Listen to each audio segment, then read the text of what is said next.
ബഹുമാനപ്പെട്ട ബീവി ഫാത്തിമ റളിയല്ലാഹു അൻഹ എന്ന ലോകത്ത് പേര് കേട്ട ഈ വനിതയെ കുറിച്ച് ഇവിടെ ചർച്ച ചെയ്യാൻ പോകുന്നത് വനിതകൾക്ക് സ്വാതന്ത്ര്യം പോരാ എന്ന് പറഞ്ഞ് മുറവിളി കൂട്ടുന്ന ഒരു കാലഘട്ടത്തിലാണ്. ഇൻഷാ അല്ലാഹ് നമുക്കതിലേക്കൊക്കെ കടന്നു വരാം. ലിംഗസമത്വം വേണമെന്ന് പറഞ്ഞുകൊണ്ട് ശബ്ദം വെച്ചുകൊണ്ടിരിക്കുന്ന ഒരു കാലഘട്ടത്തിലാണ് ഈ പ്രഭാഷണം സംഘടിപ്പിച്ചിരിക്കുന്നത് എന്ന ബോധമുണ്ട്.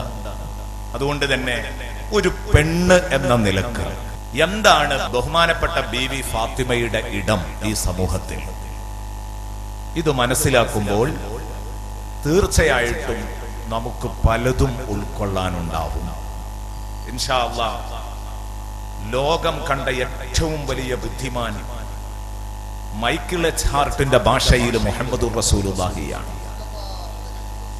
അതുകൊണ്ട് തന്നെ ആണുങ്ങളുടെ കൂട്ടത്തിൽ ഏറ്റവും വലിയ ബുദ്ധിമാൻ മുത്തുനബിയാണെങ്കിൽ ആ മുത്തുനബിയുടെ പൊന്നുമോളുടെ ബുദ്ധി എത്ര വലുതാണ് എന്ന് ഇൻഷാ അല്ലാഹ് നമുക്ക് പരിശോധിക്കാം. ഒരിക്കലും എന്റെ പ്രിയപ്പെട്ട സുഹൃത്തുക്കളെ, പെണ്ണ് ഒന്നിനും കൊള്ളരുതാത്തവളാണെന്ന് പറഞ്ഞ് ഇസ്ലാം പെണ്ണിനെ അടിച്ചമർത്തിയിട്ടില്ല. മറിച്ച് പെണ്ണിനെ കൊണ്ട് എടുക്കാനാകാത്ത ഭാരം പെണ്ണിനെ കൊണ്ട് ചുമപ്പിച്ച് ആ പെണ്ണിനെ ബുദ്ധിമുട്ടിക്കരുത് എന്നാണ് ഇസ്ലാം പറഞ്ഞത്. നമ്മളിവിടെ പരിചയപ്പെടുമ്പോൾ നമുക്ക് ബോധ്യപ്പെടും ബീവി ഫാത്തിമയുടെ ബുദ്ധിശക്തി റളിയല്ലാഹു അൻഹാ. എന്നിട്ട് എന്തുകൊണ്ട് ബഹുമാനപ്പെട്ട ബീവി ഫാത്തിമ റളിയല്ലാഹു അൻഹാ ഇന്ന് ഈ പറയുന്നത് പോലെ ലിംഗസമത്വത്തിന് വേണ്ടി വാദിച്ചില്ല? ഫാത്തിമ ബീവി പറഞ്ഞത് എന്ത് നമുക്ക് കേൾക്കാം. അത് ബുദ്ധിപരമാണ്. അതിന് മതത്തിന്റെ മാനദണ്ഡങ്ങളൊന്നും വേണ്ട. തലച്ചോറുണ്ടെങ്കിൽ തന്നെ മനസ്സിലാക്കാൻ പറ്റാവുന്ന കാര്യമാണ്. അല്പമൊക്കെ ബുദ്ധിയുള്ള ഏത് മനുഷ്യന്മാർക്കും ഇത് മനസ്സിലാക്കാൻ കഴിയും. അത്ര പ്രയാസമുള്ള ഒരു കാര്യമല്ല. ബഹുമാനപ്പെട്ട ബീവി ഫാത്തിമ റളിയല്ലാഹു അൻഹയെ കുറിച്ച് എങ്ങനെ പറഞ്ഞു തുടങ്ങണം, എങ്ങനെയാണ് ബീവി ഫാത്തിമയുടെ മഹത്വം ഉൾക്കൊള്ളേണ്ടത് എന്ന് ചിന്തിച്ചുകൊണ്ട് കിതാബിലേക്ക് ഇങ്ങനെ നോക്കിയപ്പോ ആദ്യം ബീവി ഫാത്തിമയെ കുറിച്ച് കിതാബ് എഴുതിയ ഒരു മഹാൻ അദ്ദേഹത്തിന്റെ കിതാബിന്റെ തുടക്കത്തിൽ വരഞ്ഞിട്ട ഒരു വരി പദ്യം, ഒരു പദ്യശകലം വല്ലാതെ ചിന്തിപ്പിച്ചു പോയി. അതാണ് ഞാൻ ഇവിടെ എന്റെ പ്രസംഗത്തിന്റെ തുടക്കത്തിൽ ചൊല്ലിവെച്ചത്. ഫാത്തിമ ബീവിയെ പറ്റി പറയുമ്പോൾ 1000 നാക്കോടെ പറഞ്ഞാലും തീരുകയില്ല. എന്താ കാരണം? ഹിയ ബിന്തുമൻ ഹിയ സൗജുമൻ ഹിയ ഉമ്മുമൻ മൻ ദാ യുസാവി ഫിൽ ഉജൂദി ഉലാഹാ. അറബി ഭാഷ ആഴത്തിൽ അറിയേണ്ട കാര്യമൊന്നുമില്ല. ലളിതമായ രൂപത്തിൽ അറബി ഭാഷ അറിയുന്നവർക്ക് അതിന്റെ അർത്ഥമറിയും. ഹിയ ബിന്തുമൻ, ആ മഹദി ആരുടെ പൊന്നുമോളാണ്? ഒന്നാമത്തെ ചോദ്യം. ബഹുമാനപ്പെട്ട ബീവി ഫാത്തിമയുടെ മഹത്വം പറയാൻ അതാരുടെ മോളാണ്? ഹിയ ബിന്തുമൻ ഹിയ സൗജുമൻ. അതേ വീണ്ടും കവി ചോദിക്കുകയാണ്, ഈ മഹദി ആരുടെ ഭാര്യയാണ്? ഈ മഹദിയുടെ വലിപ്പം പറയാൻ ഈ മഹദി ആരുടെ ഭാര്യയാണെന്ന് മനസ്സിലാക്കിയാൽ മതി. അത് കഴിഞ്ഞിട്ട് 3-ാം സ്ഥാനത്ത് ചോദിക്കുകയാണ്, ഹിയ ഉമ്മുമൻ ഹിയ ഉമ്മുമൻ. ആ മഹദി ആരുടെ ഉമ്മയാണ്? ആരുടെ മോളാണ്? ആരുടെ ബീവിയാണ്? ആരുടെ പൊന്നുമ്മയാണ്? ഇത് 3ഉം നോക്കിയാൽ മതി ഈ മനുഷ്യനെ മനസ്സിലാക്കാൻ. നോക്കൂ നിങ്ങൾ പ്രിയപ്പെട്ട സുഹൃത്തുക്കളെ, ഈ 3 ചോദ്യങ്ങൾ ഒന്നാമത്തെ വരിയിലൂടെ അങ്ങ് പറഞ്ഞിട്ട് കവി തുടർന്ന് ചോദിക്കുകയാണ്. അതുകൊണ്ട് തന്നെ ലോകത്ത് അഷ്റഫുൽ ഖൽഖ്, സൃഷ്ടികളിൽ അത്യുത്തമരായ ഉത്കൃഷ്ടരായ ഒരു മഹാപടപ്പിന്റെ മകളായി, ഏറ്റവും ഉത്കൃഷ്ടരായ ഒരു ഭർത്താവിന്റെ ഭാര്യയായി, ഏറ്റവും ഉത്കൃഷ്ടരായ 2 മക്കളുടെ ഉമ്മയായി, പല മക്കളുമുണ്ട്, പക്ഷേ ഹസൻ ഹുസൈന്റെ മഹത്വം വളരെ വലുതാണ്. ആ മക്കളുടെ ഉമ്മയായി വളർന്നു വലുതായി ജീവിച്ചു വഫാത്തായി പോയ ബീവി ഫാത്തിമ റളിയല്ലാഹു അൻഹയെ കുറിച്ച് ചോദിച്ചുകൊണ്ട് അവതരിപ്പിച്ചുകൊണ്ട് വീണ്ടും ചോദിക്കുന്നു കവി, മന്ദാ യുസാവി ഫിൽ വജൂദി ഉലാഹാ. മന്ദാ, ആരുണ്ടിവിടെ? കവി ചോദിക്കുകയാണ്, മന്ദാ, ആരുണ്ടിവിടെ? യുസാവി, തോളൊക്കുന്ന ഒരാളുണ്ടെങ്കിൽ കൈപൊക്കാം. മന്ദാ യുസാവി ഫിൽ വജൂദി, ലോകത്ത് തന്നെ ഉലാഹ, ഫാത്തിമയുടെ മഹത്വത്തോട് തോളൊക്കുന്ന ഒരാള്. ഞാൻ ഫാത്തിമയോളം ഉണ്ടെന്ന് പറയാൻ, ഫാത്തിമയോട് സമത്വം പ്രഖ്യാപിക്കാൻ, ഞാൻ ഫാത്തിമക്ക് സമമാണ് എന്ന് പറയാൻ, ഫാത്തിമയുടെ അത്ര മഹത്വം എനിക്കുണ്ടെന്ന് പറയാൻ ആരാണുള്ളത്?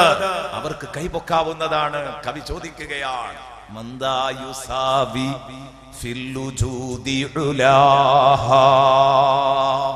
എത്ര ഭംഗിയുള്ള ഒരു വരി. ഇന്നത്തെ പ്രഭാഷണം ഞാൻ കൊണ്ടുപോകുന്നത് ഈ കവിതയുടെ ചുവട് പിടിച്ചുകൊണ്ടാണ്. ഹിയ ബിന്തു മൻ, അവരാരുടെ മകളാണ്? ഒന്നാമത്തെ ചോദ്യം കവി ചോദിച്ചതാണ്. ഉത്തരം കിട്ടണമെങ്കിൽ, അതാ ഞാൻ പറഞ്ഞത്, ഇങ്ങനെയൊക്കെ പറയാൻ ഒരുങ്ങിയാൽ ഇതെവിടെ എത്തിക്കാൻ കഴിയില്ല, അങ്ങനെ വിശദീകരിക്കുകയല്ല.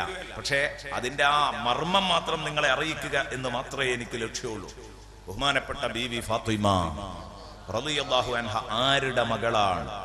തന്നെ തീർച്ചയായും നമുക്ക് തറപ്പിച്ചുറപ്പിച്ചു പറയാം, ഫാത്തിമ ബീവിയെ പോലെ ലോകത്ത് മറ്റൊരാളുമില്ല. കാരണം ഫാത്തിമ ബീവി അഷ്റഫുൽ ഖൽഖ് ത്വഹ റസൂലുള്ളാഹി അന സയ്യിദു വൽദി ആദം, ഞാൻ ആദം സന്തതികളുടെ ലീഡറാണ്, നേതാവാണെന്ന് മുഹമ്മദുനിൽ മുസ്തഫ തങ്ങൾ തന്നെ നേരിട്ട് പ്രഖ്യാപിച്ചതാണ്. ആദം സന്തതികളുടെ നേതാവാണെന്ന് പരിചയപ്പെടുത്തപ്പെട്ട അഷ്റഫുൽ ഖൽഖ് ത്വഹ റസൂലുള്ളാഹി, അക്രമുൽ ഖൽഖ് ത്വഹ റസൂലുള്ളാഹി, സയ്യിദുൽ വജൂദ് ത്വഹ റസൂലുള്ളാഹി, അല്ലാഹുവിന് ഏറ്റവും ഇഷ്ടപ്പെട്ട പടപ്പ് മുഹമ്മദ് മുസ്തഫ സ്വല്ലല്ലാഹു അലൈഹി വസല്ലമ തങ്ങളുടെ മകളാണ് ബഹുമാനപ്പെട്ട ബീവി ഫാത്തിമ. അത് തന്നെ മതി ഫാത്തിമയുടെ മഹത്വം പറയാൻ, മറ്റൊന്നും പറയേണ്ടതില്ല, കഴിഞ്ഞില്ല. ഹിയ ബിന്തു മൻ, അവിടുന്ന് ആരുടെ മകളാണെന്ന് ചോദിച്ചതിൽ മുഹമ്മദുർ റസൂലുള്ളാഹിനെ മാത്രം പറഞ്ഞാൽ മതിയോ? ഇല്ല. പിന്നെയോ ആ മുഹമ്മദുർ റസൂലുള്ളാഹി സ്വല്ലല്ലാഹു അലൈഹി വസല്ലമ തങ്ങൾക്ക് അല്ലാഹു മക്കളെ നൽകിയത് ഇബ്രാഹിം എന്ന കുട്ടിയൊഴിച്ച് മറ്റുള്ള മുഴുവൻ മക്കളെയും അല്ലാഹു കൊടുത്തിരിക്കുന്നത് ബഹുമാനപ്പെട്ട ബീവി ഖദീജുമ്മയിലാണ് റളിയല്ലാഹു അൻഹ. ആ ഖദീജുമ്മയുടെയും കൂടെ മകളാണ്. ഹിയ ബിന്തു മൻ, ആരുടെ മകളാണ് ബീവി ഫാത്തിമ എന്ന ചോദ്യത്തിന് അള്ളാന്റെ റസൂലിന്റെ മകൾ എന്ന് മാത്രമല്ല, ബീവി ഖദീജയുടെ മകളും കൂടെയാണ്. അതുകൊണ്ടാണ് ബഹുമാനപ്പെട്ട ബീവി ഖദീജുമ്മയാണ് ബഹുമാനപ്പെട്ട സയ്യിദത്തു ഫാത്തിമ റളിയല്ലാഹു അൻഹയുടെ ഉമ്മ. ബഹുമാനപ്പെട്ട ബീവി ഫാത്തിമ റളിയല്ലാഹു അൻഹയുടെ ഉമ്മ ബീവി ഖദീജ. സഹീഹുൽ ബുഖാരിയിലും സഹീഹു മുസ്ലിമിലും ഒക്കെ കാണാം, ഖദീജ ബീവിക്ക് കനക കൊട്ടാരം സ്വർഗത്തിലുണ്ടെന്ന് ജീവിതകാലത്ത് തന്നെ തബ്ശീർ അറിയിക്കപ്പെട്ട, ബിശാറത്ത് നൽകപ്പെട്ട, സുവിശേഷം നൽകപ്പെട്ട ബീവിയാണ് ബീവി ഖദീജുമ്മ റളിയല്ലാഹു അൻഹാ. സ്വർഗത്തിലൊരു കനക കൊട്ടാരം നിങ്ങൾക്ക് വേണ്ടി റെഡിയാക്കി വെച്ചിട്ടുണ്ട് എന്ന് സയ്യിദുനാ റസൂലുള്ളാഹി സ്വല്ലല്ലാഹു അലൈഹി വസല്ലമ തങ്ങൾ സന്തോഷ വാർത്ത അറിയിക്കുന്നു ബീവി ഖദീജക്ക്. പ്രിയപ്പെട്ട സുഹൃത്തുക്കളെ, ബുഖാരിയും മുസ്ലിമും എന്ന് പറഞ്ഞാൽ വിശുദ്ധ ഖുർആൻ കഴിഞ്ഞാൽ ഏറ്റവും കൂടുതൽ പ്രാമാണികമായ ഗ്രന്ഥങ്ങളാണ്. ആ രണ്ട് ഗ്രന്ഥങ്ങളില് ബഹുമാനപ്പെട്ട ബീവി ഖദീജുമ്മയെ കുറിച്ച് ഇങ്ങനെ പരാമർശിച്ചിട്ടുണ്ടെങ്കിൽ മുബശ്ശറത്തും ബിഖസ്രിൻ ഫിൽ ജന്ന എന്ന് പറഞ്ഞിട്ടുണ്ടെങ്കിൽ, പ്രിയപ്പെട്ട സഹോദരങ്ങളെ, നിങ്ങൾ ചിന്തിക്കണം, അല്ലാഹുവിന്റെ ഹബീബും ഹബീബിന്റെ പ്രിയപ്പെട്ട ബീവി ഖദീജുമ്മയുമാണ് ബഹുമാനപ്പെട്ട ഫാത്തിമ ബീവിയുടെ ഉമ്മയും മുപ്പയുമെങ്കിൽ ഈ പുഷ്പം വിരിഞ്ഞത് ഈ പുഷ്പം വിരിഞ്ഞത് സയ്യിദുൽ വജൂദ് തഹാ റസൂലുള്ളാഹി ബീവി ഖദീജ റളിയല്ലാഹു അൻഹാ രണ്ടുപേരും ഒന്നിച്ചുള്ള സന്തോഷ ജീവിതം. ആ സന്തോഷ ജീവിതത്തിലാണ്, ആ ദാമ്പത്യ വല്ലരിയിലാണ് ഫാത്തിമ എന്ന് പറയുന്ന സുഹ്റ, ആ പുഷ്പം അല്ലെ, സുഹ്റ എന്ന് പേരിടാൻ തന്നെ കാരണം അതാണ്. ചില മഹാന്മാർ അങ്ങനെയാണ് പറഞ്ഞത്. കാരണം ആ ദാമ്പത്യ വല്ലരിയിലെ പുഷ്പമാണത്, നറുമണമുള്ള പുഷ്പമാണത്. ഈ പുഷ്പത്തിന്റെ നറുമണം പിന്നെ നമ്മൾ പറയേണ്ടതില്ല. ആ പുഷ്പത്തിൽ നിന്ന് തെളിഞ്ഞ തേനെ ചുരത്തൂ എന്ന് നമുക്കറിയാം. തീർച്ചയായും അവിടുന്ന് ചിപ്പിക്കകത്തൊളിപ്പിച്ച് വെച്ച മുത്തു തന്നെയായിരിക്കും ബീവി ഫാത്തിമ റളിയല്ലാഹു അൻഹാ. ഇതാണ് ഹിയ ഉമ്മുമൻ. അവിടുന്ന് ആരുടെ ഉമ്മയാണെന്ന ചോദ്യത്തിലൂടെ എന്റെ പ്രിയപ്പെട്ട സുഹൃത്തുക്കളെ നമ്മുടെ മുമ്പിൽ എത്തുന്നതാണ്. രണ്ട് ചെറുതായി പറയുന്നുള്ളൂ. ഹിയ സൗജുമൻ. അവിടുന്ന് ആരുടെ ബീവിയാണ്? അവിടുന്ന് ആരുടെ ബീവിയാണ്? ആരുടെ ഭാര്യയാണ്? അലി ഇബ്നു അബീ ത്വാലിബ് റളിയല്ലാഹു അൻഹുവിന്റെ മഹത്വം കൂടുതൽ പറയേണ്ടതില്ല. മുത്തുനബി പഠിപ്പിക്കുന്നു, അന മദീനത്തുൽ ഇൽമി വഅലിയും ബാബുഹാ. അന മദീനത്തുൽ ഇൽമി, ഞാൻ അറിവിന്റെ പട്ടണമാണ്. അത് പറഞ്ഞിട്ട് പറഞ്ഞു വഅലിയും ബാബുഹാ, വഅലിയും ബാബുഹാ. അലി റളിയല്ലാഹു അൻഹു അവരെ കുറിച്ച് പറയാണ്, വഅലിയും ബാബുഹാ. അലി അറിവാകുന്ന സിറ്റിയിലേക്ക് അല്ലാഹുവിന്റെ ഹബീബിനെ കുറിച്ച് ഹബീബ് പരിചയപ്പെടുത്തി. അവിടുന്ന് നോളേജ് സിറ്റിയാണ്, അറിവിന്റെ പട്ടണമാണ്. ആ സിറ്റിയിലേക്ക് കടന്നു വരാനുള്ള പ്രധാന ഗേറ്റ്, ആ അറിവിന്റെ ലോകത്തേക്ക് കടന്നു വരാനുള്ള പ്രധാന കവാടം വഅലിയും ബാബുഹാ. അലി ആ അറിവിന്റെ പട്ടണത്തിലേക്ക് കടന്നു വരാനുള്ള പ്രധാന ഗേറ്റാണ്, പ്രധാന കവാടമാണ്. ഫമൻ അറാദൽ ഇൽമ ഫൽയഅതിഹി മിൻ ബാബിഹി, ഫമൻ അറാദൽ ഇൽമ ഫൽയഅതിഹി മിൻ ബാബിഹി. അതുകൊണ്ട് ആരെങ്കിലും അറിവ് പഠിക്കണം എന്ന് ആഗ്രഹിക്കുന്നുണ്ടോ, അലി എന്ന കവാടത്തിലൂടെയല്ലാതെ അറിവിന്റെ പട്ടണത്തിലേക്ക് പ്രവേശിക്കാൻ സാധ്യമല്ല. അലി എന്ന കവാടത്തിലൂടെയല്ലാതെ അറിവിന്റെ പട്ടണത്തിലേക്ക് കടന്നു വരാൻ കഴിയില്ല. ആ ഗേറ്റ് തുറന്നിട്ടേ നിങ്ങൾക്ക് അറിവിന്റെ വെളിച്ചം കാണാൻ പറ്റുള്ളൂ. സയ്യിദുനാ റസൂലുള്ളാഹി ചുറ്റുമതിൽ കെട്ടിവെച്ച ഒരു സുരക്ഷിത പട്ടണമാണ് സയ്യിദുനാ റസൂലുള്ളാഹി. ആ അറിവിന്റെ പട്ടണത്തിലേക്ക് കടന്നു വരണമെങ്കിൽ അലിയാകുന്ന പ്രധാന കവാടത്തിലൂടെ മാത്രമേ കടന്നു വരാൻ പറ്റുള്ളൂ. അതുകൊണ്ടാണ് അലി ഇബ്നു അബീ ത്വാലിബ് റളിയല്ലാഹു അൻഹു വലിയ പണ്ഡിതനാകാനുമുള്ള കാരണം. സഹാബത്തിന്റെ കൂട്ടത്തിൽ അലി ഇബ്നു അബീ ത്വാലിബ് റളിയല്ലാഹു അൻഹു വലിയ ആലിമായിരുന്നു, പണ്ഡിതനായിരുന്നു. പലർക്കും പല കഴിവുകൾ. അലി ഇബ്നു അബീ ത്വാലിബ് റളിയല്ലാഹു അൻഹു തികഞ്ഞ ആലിമായിരുന്നു, പണ്ഡിതനായിരുന്നു. നബി സല്ലല്ലാഹു അലൈഹി വസല്ലമ തങ്ങൾ പ്രഖ്യാപിച്ചതാണ് വഅലിയും ബാബുഹാ ഫമൻ അറാദൽ ഇൽമ ഫൽയഅതിഹി മിൻ ബാബി. ഇമാം തബറാനി റളിയല്ലാഹു അൻഹു ഉദ്ധരിച്ച ഹദീസാണ് ഞാൻ നിങ്ങളുടെ മുമ്പിൽ പറഞ്ഞത്. ഇത് മാത്രം മതി ആരാണ് അലി ഇബ്നു അബീ ത്വാലിബ് എന്ന് മനസ്സിലാക്കാൻ. സയ്യിദുനാ അബ്ദുല്ലാഹി ഇബ്നു ഉമർ റളിയല്ലാഹു അൻഹു, അബ്ദുല്ലാഹി ഇബ്നു ഉമർ റളിയല്ലാഹു അൻഹു പറയുകയാണ്, ആഖാ റസൂലുള്ളാഹി സ്വല്ലല്ലാഹു അലൈഹി വസല്ലം ബൈന സ്വഹാബി. മദീനത്തു ചെന്ന സമയത്ത് റസൂലുള്ളാഹി തങ്ങള് മുഹാജിരീങ്ങൾ മദീനയിലേക്ക് എത്തിയപ്പോൾ അൻസാറുകൾ മുഹാജിറുകളെ സ്വീകരിച്ചു. അവരെ കൂട്ടിക്കൊണ്ടുപോയി അവരുടെ പറമ്പിന്റെ ഒരു ഭാഗം അവർക്ക് കൊടുക്കാൻ തയ്യാറാവുകയാണ്. അവരുടെ ബീവിമാരിൽ ഒരാളെ ത്വലാഖ് ചൊല്ലിയിട്ട് തന്റെ പ്രിയപ്പെട്ട കൂട്ടുകാരന് ബീവിയായി കൊടുക്കാൻ തയ്യാറാവുകയാണ്. ഇങ്ങനെ ഒരു ലോകം കണ്ടിട്ടില്ലാത്ത ഒരു വലിയ സഹകരണത്തിന് മുസ്ലിമീങ്ങൾ തയ്യാറായപ്പോൾ സയ്യിദുനാ റസൂലുള്ളാഹി സ്വല്ലല്ലാഹു അലൈഹി വസല്ലമ തങ്ങൾ അതിനെ സപ്പോർട്ട് ചെയ്തുകൊണ്ട് മുത്തുനബി ഉഖുവത്ത് സ്ഥാപിച്ചു. ഉഖുവത്ത് എന്ന് പറഞ്ഞ സഹോദര്യ ബന്ധം സ്ഥാപിച്ചു. ഒരു മുഹാജിറിനെയും ഒരു അൻസാറിനെയും പിടിക്കും. നിങ്ങൾ രണ്ടാളും ജ്യേഷ്ഠാനുജന്മാരാണ്. ആർക്കാ വയസ്സ് കൂടുതൽ? അവൻ ഇക്ക, അവൻ ജ്യേഷ്ഠനാണ്. വയസ്സ് കുറവുള്ള ആൾ അനുജനുമാണ്. അങ്ങനെ ജ്യേഷ്ഠനും അനുജനും ആക്കുന്നു സയ്യിദുനാ റസൂലുള്ളാഹി. ഇസ്ലാമിക സാഹോദര്യ ബന്ധം അവർക്കിടയിൽ സ്ഥാപിച്ചു. നിങ്ങൾ രണ്ടാളും ജ്യേഷ്ഠനും അനുജനും ആട്ടോ എന്ന് പറയും. എല്ലാവർക്കും ഓരോരുത്തർ അങ്ങനെ കൊടുത്തു. എല്ലാവർക്കും ഓരോ സഹോദരന്മാരെ കൊടുത്തപ്പോ അലി ഇബ്നു അബീ ത്വാലിബ് റളിയല്ലാഹു അൻഹു കണ്ണിന്ന് വെള്ളം ഒലിപ്പിച്ചുകൊണ്ട് ഇങ്ങനെ വരികയാണ്. അലി ഇബ്നു അബീ ത്വാലിബ് റളിയല്ലാഹു അൻഹുവിന്റെ കണ്ണിങ്ങനെ ഒലിക്കുന്നുണ്ട്. സജലമായ കണ്ണുകളുമായി മുത്തുനബി സല്ലല്ലാഹു അലൈഹി വസല്ലമ തങ്ങളുടെ അടുത്തേക്ക് വന്നുകൊണ്ട് പറഞ്ഞു, യാ റസൂലല്ലാഹ് ആഖൈത ബൈന സുഹാബിക വലം തുആഖി ബൈനി വബൈന അഹദ്.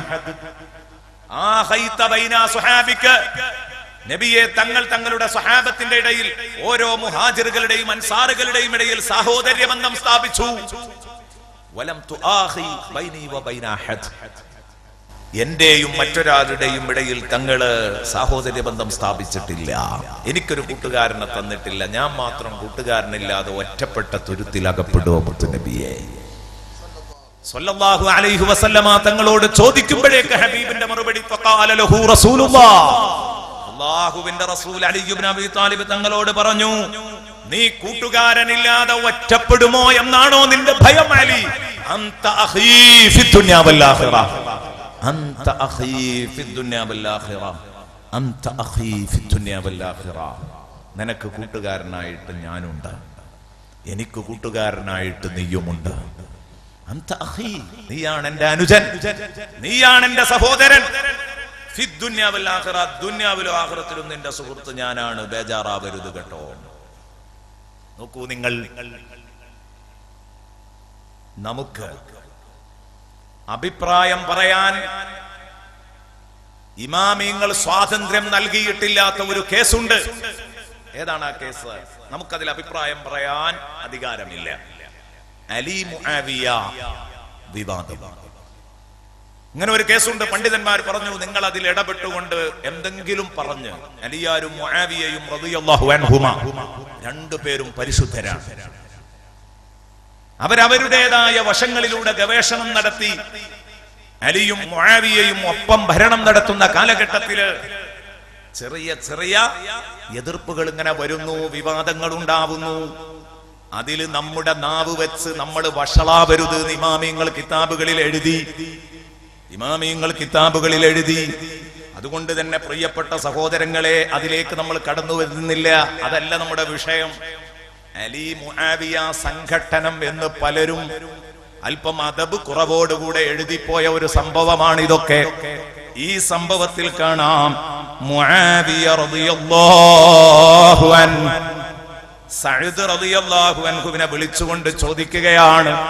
സഅദ് റളിയല്ലാഹു അൻഹുവിനോട് ചോദിക്കുന്നു, മാ യംനഉക അൻ തസുബ്ബ അബാ തുറാബ്, അബൂ തുറാബിനെ കുറ്റപ്പെടുത്താൻ നിങ്ങൾക്കുള്ള തടസ്സം എന്താണ്? അബൂ തുറാബ് എന്ന് പറഞ്ഞാൽ അലി ഇബ്നു അബീ ത്വാലിബിന്റെ ഓമനപ്പേരാ അബൂ തുറാബ്. അബൂ തുറാബിനെ കുറ്റപ്പെടുത്തുന്നതിന് നിങ്ങൾക്കുള്ള തടസ്സം എന്താണ്? നിങ്ങൾ ഒന്നും പറയുന്നില്ലല്ലോ അലിയാരെ പറ്റി. അപ്പോൾ സഅദ് റളിയല്ലാഹു അൻഹു, സഅദ് ഇബ്നു അബീ വഖാസ് റളിയല്ലാഹു അൻഹു അന്ന് സയ്യിദുനാ മുആവിയ റളിയല്ലാഹു അൻഹുവിനോട് പറഞ്ഞ ഒരു മറുപടിയുണ്ട്. അമ്മാ മാ ദക്കർതു സലാസൻ ഖാലഹുന്ന റസൂലുള്ളാഹി സ്വല്ലല്ലാഹു അലൈഹി വസല്ലം ലൻ അസുബ്ബാ. എന്താ പറഞ്ഞത്? അല്ലാഹുവിന്റെ റസൂൽ പറഞ്ഞ 3 നിർദ്ദേശങ്ങൾ എനിക്ക് ഓർമ്മയുള്ള കാലത്തോളം. മാ ദക്കർതു സലാസ ഖാലഹുന്ന റസൂലുള്ളാഹ്, അല്ലാഹുവിന്റെ റസൂൽ എന്നെ പഠിപ്പിച്ച, റസൂലുള്ളാഹി പറഞ്ഞിട്ടുള്ള 3 നിർദ്ദേശങ്ങൾ എനിക്ക് ഓർമ്മയുള്ളിടത്തോളം കാലം ഫലൻ അസുബ്ബ, ബഹുമാനപ്പെട്ട അലിയാരെ ചീത്ത പറയാൻ എന്റെ നാവ് പൊങ്ങൂല. അലിയാരുടെ മഹത്വം എനിക്കറിയാം, അതുകൊണ്ട് അലിയാരെ ഞാൻ കുറ്റപ്പെടുത്തൂല. അലിയാരെ കുറ്റപ്പെടുത്തൂല. നിങ്ങളെ സപ്പോർട്ട് ചെയ്യും, പക്ഷെ അലിയാരെ കുറ്റപ്പെടുത്തൂല. കഴിയില്ല അതിന്. എന്താണ് കാരണം? ഒന്നുമല്ല, ആ 3 കാര്യങ്ങള്, ആ 3 മഹത്വങ്ങളിൽ ലഅൻ തകൂന ലീ വാഹിദത്തും മിൻഹുന്ന, ആ റസൂലുള്ളാഹി അന്ന് പരിചയപ്പെടുത്തിയ 3 മഹത്വങ്ങളിൽ ഒരെണ്ണം ഈ സാധുവായ എനിക്കുണ്ടെങ്കിൽ അഹബ്ബു ഇലയ്യ മിൻ ഹുമുരിൻ നഅമി, ചുവന്ന ഒട്ടകങ്ങളെ ലഭിക്കുന്നതിനേക്കാൾ വലിയ മഹത്വമായി ഞാൻ കാണുന്നത് വലിയ ചുവന്ന ഒട്ടകങ്ങളെ കിട്ടി വലിയ ഒരു സമ്പന്നനാകുന്നതിനേക്കാൾ ഞാൻ കാണുന്ന മഹത്വം എനിക്ക് അലി ഇബ്നു അബീ ത്വാലിബിനെ പറ്റി അല്ലാഹുവിന്റെ റസൂല് പറഞ്ഞ 3 മഹത്വത്തിൽ ഒരെണ്ണം മതി. ഈ ലോകം മുഴുവൻ കിട്ടുന്നതിനേക്കാൾ എനിക്ക് സന്തോഷാണ് അലിയാരെ പറ്റി റസൂലുള്ളാഹി പറഞ്ഞ 3 മഹത്വങ്ങളിൽ ഒരെണ്ണം എനിക്ക് കിട്ടിയാൽ 3 എണ്ണത്തിൽ ഒരു മഹത്വം. അപ്പൊ ആ 3 മഹത്വവും കൂടെ ഒരുമിച്ച് കൂടിയ അലി ഇബ്നു അബീ ത്വാലിബ് റളിയല്ലാഹു അൻഹുവിനെ ഞാൻ എങ്ങനെ കുറ്റം പറയും? എന്നെ കൊണ്ടാവില്ല. എന്താണ് ആ സംഗതി? സമിഅതു റസൂലുള്ളാഹി സ്വല്ലല്ലാഹു അലൈഹി വസല്ലമ യഖൂലു, അല്ലാഹുവിന്റെ റസൂൽ ഒരിക്കൽ പറയുന്നത് ഞാൻ കേട്ടു. ലി അലിയിൻ അലി ഇബ്നു അബീ ത്വാലിബിനെ വഖല്ലഫഹു ഫീ ബഅദി മഗാസിഹി, ഒരു സമരക്കളത്തിലേക്ക് പുറപ്പെടുമ്പോ അല്ലാഹുവിന്റെ ഹബീബ് സ്വല്ലല്ലാഹു അലൈഹി വസല്ലമ തങ്ങൾ അലി ഇബ്നു അബീ ത്വാലിബിനെ മദീനത്ത് പാവപ്പെട്ട പെണ്ണുങ്ങളുടെയും അതുപോലെ തന്നെ സഹോദരിമാരുടെയും കുട്ടികളുടെയും ഒക്കെ സംരക്ഷണത്തിന് വേണ്ടി, അവർക്ക് സംരക്ഷണം ഉറപ്പിക്കാൻ ഏതെങ്കിലും ശത്രുക്കൾ മുസ്ലിമീങ്ങൾ സമരത്തിന് പോയ ഘട്ടത്തിൽ ഈ പെണ്ണുങ്ങളെയും കുട്ടികളെയും അപകടപ്പെടുത്തരുത് എന്ന് കരുതിയിട്ട് പെണ്ണുങ്ങളുടെയും കുട്ടികളുടെയും സംരക്ഷണം ഏറ്റെടുക്കാൻ വേണ്ടി ബഹുമാനപ്പെട്ട അലി ഇബ്നു അബീ ത്വാലിബിനെ ആ നാട്ടിൽ നിർത്തിയിട്ട് റസൂലുള്ളാഹി സ്വല്ലല്ലാഹു അലൈഹി വസല്ലമ തങ്ങൾ സമരത്തിന് പോകുമ്പോ അലിയാർ നബിയോടൊരു ചോദ്യം ചോദിച്ചു. യാ റസൂലല്ലാഹ് തുഖല്ലിഫുനി മഅൻ നിസാഇ വസ്സിബിയാൻ, തുഖല്ലിഫുനി മഅസ് നിസാഇ വസ്സിബിയാൻ, ഈ പെണ്ണുങ്ങളെയും കുട്ടികളെയും ഒപ്പം നിർത്തി പോവാണോ നബി? എന്നെ, ഞാൻ നല്ലൊരു ആൺകുട്ടിയല്ലേ, ഞാൻ യുദ്ധത്തിന് പോന്നോളാം, ഈ പെണ്ണുങ്ങളെയും കുട്ടികളെയും ഒപ്പം നിർത്തി പോകാൻ മാത്രമേ ഞാൻ ഉള്ളൂ എന്ന് അലി ഇബ്നു അബീ ത്വാലിബ് ചോദിച്ചപ്പോൾ അല്ലാഹുവിന്റെ റസൂൽ അന്ന് പറഞ്ഞ ഒരു മറുപടിയുണ്ട്. അമാ തർദാ അൻ തകൂന മിന്നി ബിമൻസിലത്തി ഹാറൂൻ മിൻ മൂസാ ഇല്ലാ അന്നഹു ലാ നുബുവത ബഅദി. എന്തിന് ബേജാറാവണം? അലി നിന്നെ മോശാക്കിയിട്ടല്ല പെണ്ണുങ്ങളുടെയും കുട്ടികളുടെയും ഉത്തരവാദിത്വം ഏൽപ്പിച്ച് ഇവിടെ പോകുന്നത്. അന്ന് മൂസാ നബി അലൈഹിസ്സലാം തൗറാത്ത് വാങ്ങാൻ പോകുമ്പോ അവിടുത്തെ സമുദായത്തിന്റെ ഉത്തരവാദിത്വം ഏൽപ്പിച്ച് പോയത് ജ്യേഷ്ഠൻ ഹാറൂൻ നബി അലൈഹിസ്സലാമിനെയാണ്. ഹാറൂൻ നബിയെ നാട്ടിൽ നിർത്തിയിട്ടാണ് മൂസ നബി പോയത്. അപ്പോൾ ഞാൻ ഇവിടെ നിന്ന് പോകുമ്പോ ഈ നാടിന്റെ ഉത്തരവാദിത്വം നിന്നെ, ഈ ഖൗമിന്റെ ഉത്തരവാദിത്വം നിന്നെ ഏൽപ്പിച്ചു പോകുമ്പോ നിങ്ങൾ ബഹുമാനപ്പെട്ട മൂസാ നബി അലൈഹിസ്സലാമിന്റെ അടുത്ത് ഹാറൂൻ നബിക്കുള്ള മഹത്വമാണ് നിങ്ങൾക്ക് എന്റെ അടുത്തുള്ളത്. പക്ഷേ അത് കരുതി നാളെ പിറ്റേന്നൊരു പ്രവാചകനാണെന്ന് പറഞ്ഞ് രംഗപ്രവേശം ചെയ്യരുത്. ഇല്ലാ അന്നഹു ലാ നബിയ്യ ബഅദി, എന്റെ ശേഷം പ്രവാചകനില്ല, എന്റെ ശേഷം പ്രവാചകൻ വരാൻ പാടില്ല. അതുകൊണ്ട് പ്രവാചകനാണെന്ന് പറഞ്ഞ് രംഗത്ത് വരാൻ പാടില്ല. പക്ഷേ നിങ്ങൾക്ക് ഞാൻ മതിയായ മഹത്വം നൽകിയിട്ട് തന്നെയാണ് പോകുന്നത്. പ്രിയപ്പെട്ട സുഹൃത്തുക്കളെ, ഇവിടെയാണ് ഷിയാക്കളൊക്കെ ചിലപ്പോൾ അല്പം വളഞ്ഞുപോയത്. ഇവിടെയാണ് നബി സല്ലല്ലാഹു അലൈഹി വസല്ലം തങ്ങളുടെ ശേഷം ഭരണം നടത്തേണ്ടത് അലി ഇബ്നു അബീ ത്വാലിബാണ് എന്നവർ ഗവേഷണം ചെയ്ത് പിഴച്ചുപോയത് ഇവിടെയാണ്. അങ്ങനെയൊന്നും ഈ പറഞ്ഞതിന് അർത്ഥമില്ല. അങ്ങനെ സയ്യിദുനാ റസൂലുള്ളാഹി സ്വല്ലല്ലാഹു അലൈഹി വസല്ലം തങ്ങൾ പറഞ്ഞിട്ടുമില്ല. ഈ പറഞ്ഞതിന്റെ അർത്ഥം ഇതാണെന്ന് ഒരിക്കലും മനസ്സിലാക്കാനും പറ്റില്ല. നബി സല്ലല്ലാഹു അലൈഹി വസല്ലം തങ്ങളെ അബൂബക്കർ സിദ്ദീഖ് റളിയല്ലാഹു അൻഹു ആണ് എന്റെ ശേഷം ഭരണം നടത്തേണ്ടത് എന്ന് പറഞ്ഞ ഹദീസുകളുണ്ട്, സൂചിപ്പിച്ച പ്രവർത്തനങ്ങളുണ്ട്. അതിന് നബി സല്ലല്ലാഹു അലൈഹി വസല്ലം വ്യക്തമായ തെളിവുകൾ സഹാബത്തിന്റെ ഇടയിൽ ഇട്ടേച്ചിട്ടാണ് സയ്യിദുനാ റസൂലുള്ളാഹി പോയിട്ടുള്ളത്. വളരെ ഗൗരവത്തോടെ നമ്മൾ മനസ്സിലാക്കണം. ഹബീബുനാ വസയ്യിദുനാ റസൂലുള്ളാഹി സ്വല്ലല്ലാഹു അലൈഹി വസല്ലമ തങ്ങള് നിങ്ങള് മൂസ നബി അലൈഹി സ്വലാമിന്റെ അടുത്ത് ഹാറൂന്റെ സ്ഥാനം നിങ്ങൾക്ക് എന്റെ അടുത്തുണ്ടെന്ന് മുത്തുനബി പ്രഖ്യാപിച്ചു. പോരെ? ഒന്ന്, സഅദ് റളിയല്ലാഹു അൻഹു ചോദിക്കുകയാണ്. നമ്പർ 2, സഅദ് റളിയല്ലാഹു അൻഹു പറഞ്ഞു, വസമിഅതുഹു യഖൂലു യൗമ ഖൈബർ, ഖൈബർ ദിവസത്തില്, ഖൈബർ സമരം നടക്കേണ്ട ദിവസത്തിൽ നബി സല്ലല്ലാഹു അലൈഹി വസല്ലമ തങ്ങൾ പറയുന്നത് ഞാൻ കേട്ടിട്ടുണ്ട്. ഖൈബർ യുദ്ധം നടക്കുകയാണ് നാളെ, ഖൈബർ സമരം നടക്കണം നാളെ. ഇന്ന് തലേന്ന് നബി സല്ലല്ലാഹു അലൈഹി വസല്ലം പറയാണ്, ലഉഅ്തിയന്ന റായത റജുലൻ യുഹിബ്ബുല്ലാഹ വറസൂലഹു വയുഹിബ്ബുഹുല്ലാഹു വറസൂലുഹു, അല്ലാഹുവിനെയും അവന്റെ റസൂലിനെയും സ്നേഹിക്കുന്ന അള്ളാഹുവും അവന്റെ റസൂലും അളവറ്റ് ഇങ്ങോട്ട് സ്നേഹിക്കുന്ന ഒരു മനുഷ്യനാണ് നാളെ എന്റെ ഈ പതാക കൊടുക്കാനുള്ളത്. നാളെ ഖൈബർ സമരത്തിലേക്ക് നിങ്ങളെ വിടുമ്പോ ഖൈബറിന്റെ ക്യാപ്റ്റൻ ആരായിരിക്കുമെന്നറിയോ? റജുലുൻ യുഹിബ്ബുല്ലാഹ വറസൂലഹു വയുഹിബ്ബുഹുല്ലാഹു വറസൂലുഹു. അല്ലാഹു റസൂലും ആ മനുഷ്യനെ ഇങ്ങോട്ടും സ്നേഹിക്കുന്നുണ്ട്, അള്ളാഹുവിനെയും റസൂലിനെയും ആ മനുഷ്യൻ വേണ്ടതുപോലെ അങ്ങോട്ടും സ്നേഹിക്കുന്നുണ്ട്. ആ സ്നേഹങ്ങളുടെ പ്രകടനങ്ങൾ ഇൻഷാ അല്ലാഹ് വരും ദിവസങ്ങളിൽ നമ്മൾ വായിക്കാൻ പോവുകയാണ്. അള്ളാഹുവിന്റെ റസൂലിനെ അലി ഇബ്നു അബീ താലിബ് സ്നേഹിച്ചത്, റസൂലുള്ള അലിയാരെ ഇങ്ങോട്ട് സ്നേഹിച്ചത്, അള്ളാഹുവിനെ സ്നേഹിച്ചത്, അള്ളാഹു ഇങ്ങോട്ട് സ്നേഹിച്ചത്.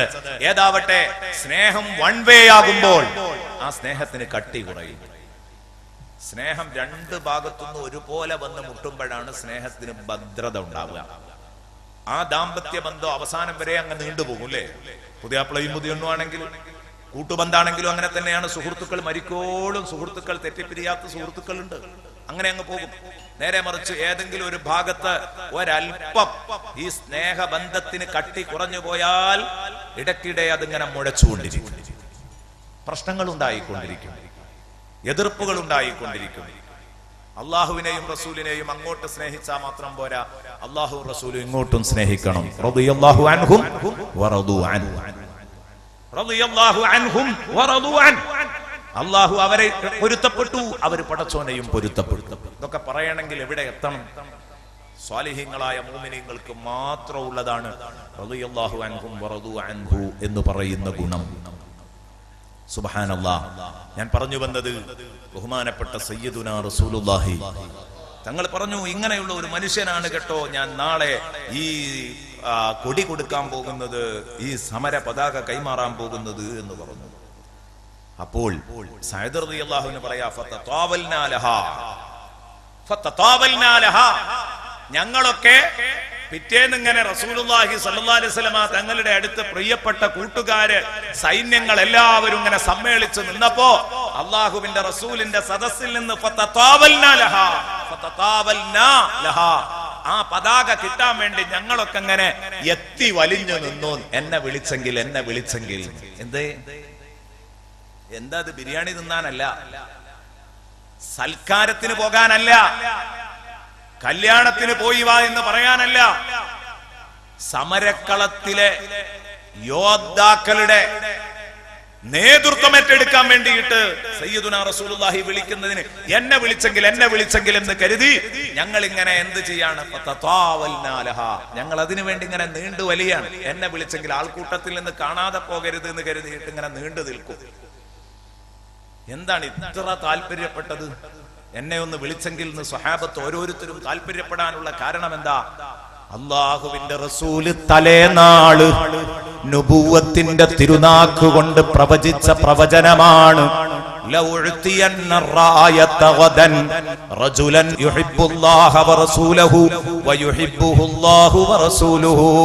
അതാ വിഷയം.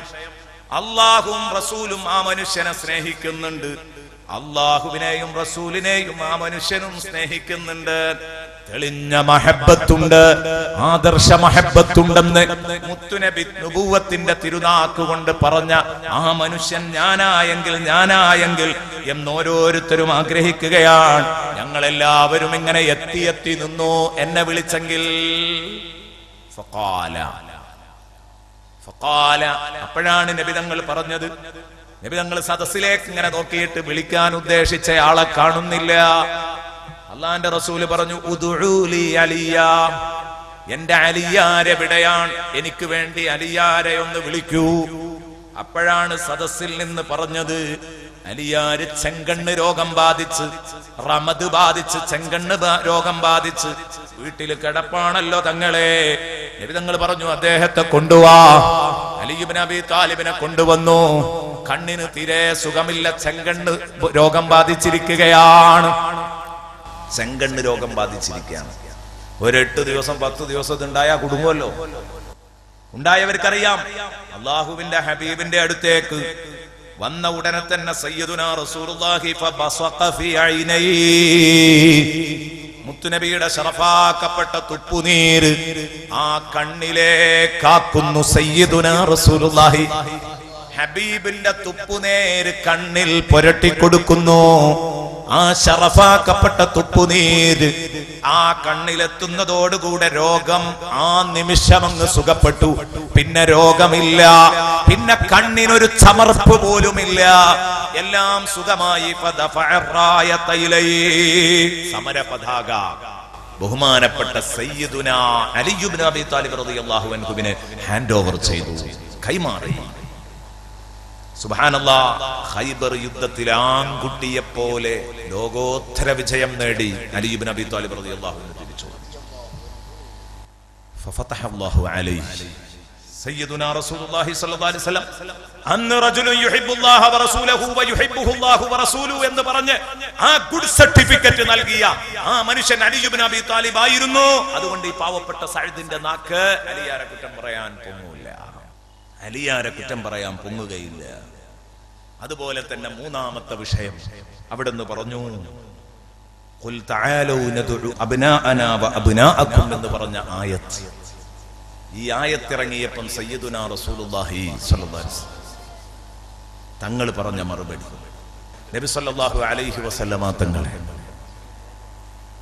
ശത്രുക്കൾ വെല്ലുവിളിക്കുന്നു, നസാറാക്കൾ വെല്ലുവിളിക്കുന്നു, ഞങ്ങളുടെ മതമാണ് ശരി, നിന്റെ മതം ശരിയല്ല. അങ്ങനെ മുബാഹലക്ക് വെല്ലുവിളിച്ച സംഭവം പണ്ട് വലിയ വിവാദമായതാ. മുബാഹല വലിയ വിവാദങ്ങൾ സൃഷ്ടിച്ച ഈ കാലഘട്ടത്തിൽ മുബാഹല പാടില്ല, അത് തന്നെയാണ് അതിന്റെ നിയമം. ഏതാവട്ടെ, ഞാൻ ഇപ്പം അങ്ങോട്ട് കടക്കുന്നില്ല. അങ്ങനെ നബി സല്ലല്ലാഹു അലൈഹി വസല്ലമ തങ്ങളോട് അല്ലാഹു തആല പറഞ്ഞു, നബിയെ നിങ്ങൾ പറയണം, വാടോ, ധൈര്യം ഉണ്ടെങ്കിൽ വാ, നിങ്ങൾ നിങ്ങളെ പെണ്ണുങ്ങളെയും കുട്ടികളെയും കൂട്ടക്കാരെയും ഒക്കെ കൂട്ടിക്കോ, ഞാൻ എൻ്റെ പെണ്ണുങ്ങളെയും മക്കളെയും കൂട്ടക്കാരെയും ഒക്കെ കൂട്ടാം, ഞാൻ എൻ്റെ കുടുംബത്തെ കൂട്ടാ, നിങ്ങൾ നിങ്ങളെ കുടുംബത്തെ കൂട്ടിക്കോ. എന്നിട്ട് നമ്മൾ ഒരു ശാപ പ്രാർത്ഥന നടത്താൻ തയ്യാറാണോ? ശാപ പ്രാർത്ഥന നടത്താൻ തയ്യാറാണോ? ഞങ്ങളെ ഹക്കിന്റെ അഖിലുകാരാണെങ്കിൽ ഞങ്ങൾക്ക് വിജയം, ആരാണോ അസത്യത്തിന്റെ അഖിലുകാർ അവർ തുലയട്ടെ, ഒരുമിച്ച് പ്രാർത്ഥിക്കാൻ തയ്യാറാണോ എന്ന് ചോദിക്കുന്നു. എന്ന് പറഞ്ഞ വരൂ, നിങ്ങൾ നിങ്ങളുടെ മക്കളെ വിളിക്കുക, നമ്മൾ നമ്മുടെ മക്കളെ വിളിക്കുക, കുടുംബത്തെ വിളിക്കുക എന്നൊക്കെ പറഞ്ഞപ്പോ ഈ ആയത്തിറങ്ങിയപ്പം റസൂലുള്ളാഹി സ്വല്ലല്ലാഹു അലൈഹി വസല്ലം അള്ളാന്റെ റസൂല് പ്രധാനമായും വിളിച്ചു വരുത്തിയത് അലിയൻ, അലി ഇബ്നു അബീ ത്വാലിബിനെയാണ്, ബീവി ഫാത്തിമയെയും വഹസനൻ വഹുസൈനൻ ഇവരെയൊക്കെ വിളിച്ചു വരുത്തിയിട്ട് പറഞ്ഞു, അല്ലാഹുമ്മ ഹൗലാഇ അഹ്ലു ബൈതി, പടച്ചോനെ ഇതാണ് എന്റെ കുടുംബം, ഈ കുടുംബത്തിനെ മുന്നിൽ വെച്ചുകൊണ്ടാണ് ഞാൻ പ്രാർത്ഥിക്കുന്നത്. ഇമാം തുർമുദി റളിയല്ലാഹു അൻഹു റിപ്പോർട്ട് ചെയ്ത ഹദീസാണ്. അപ്പൊ ഈ മൂന്ന് കാര്യങ്ങളെ കൊണ്ടും അലി ഇബ്നു അബീ ത്വാലിബ് റളിയല്ലാഹു അൻഹുവിന്റെ മഹത്വം ഞാൻ മനസ്സിലാക്കിയിട്ടുണ്ട്. അലി ഇബ്നു അബീ ത്വാലിബ് നേരിട്ട് റസൂലുള്ളാഹിയുടെ മകനല്ല, എന്നിട്ട് പോലും അബ്നാഅന എന്ന് പറഞ്ഞ കൂട്ടത്തിൽ അലി ഇബ്നു അബീ ത്വാലിബിന് ക്ഷണം കിട്ടിയിട്ടുണ്ടെങ്കിൽ ആ അലി ഇബ്നു അബീ ത്വാലിബ് റളിയല്ലാഹു അൻഹുവിനെ ഒരിക്കലും കുറ്റം പറയാൻ എന്റെ നാക്ക് പൊങ്ങുകയില്ല. എന്റെ പ്രിയപ്പെട്ട സഹോദരങ്ങളെ, ചിന്തിക്കുക. ഇതാണ് ആ രണ്ടാമത് ചോദിച്ചത്, ഹിയ സൗജുമൻ, ഈ മഹാവനിത, ഈ വലിയ മഹദി ആരുടെ ബീവിയാണ്? അതേ ഉത്തരം ഇതുവരെ നമ്മൾ പറഞ്ഞു കേട്ട അലിയാരുടെ ബീവിയാണ്. പോരെ, ഇതുപോലെ ഒരാള് വേറെ ആരാ ഉള്ളത്? ഭാഗ്യവതിയായ പെണ്ണ്. ഇനി അവിടുത്തെ മക്കള്, ആ മക്കളുടെ അവസ്ഥ എന്താണ്? അവരെ അല്ലാഹു നരകത്തെ തൊട്ട് കാത്തിരിക്കുന്നു. ഫാത്തിമ ബീവിയുടെ മക്കളെ അല്ലാഹു നരകത്തെ തൊട്ട് കാത്തിട്ടുണ്ട്. നേരെ മക്കളെ കാത്തു എന്നതിൽ പണ്ഡിതന്മാർക്ക് അഭിപ്രായ വ്യത്യാസമില്ല. എന്നാൽ ആ സന്താന പരമ്പരയും കൂടെ കാത്തോ എന്ന കാര്യത്തിൽ മാത്രമേ ഖിലാഫുള്ളൂ. നേരെ മക്കളെ കാത്തോ എന്നതിൽ ചർച്ചയില്ല.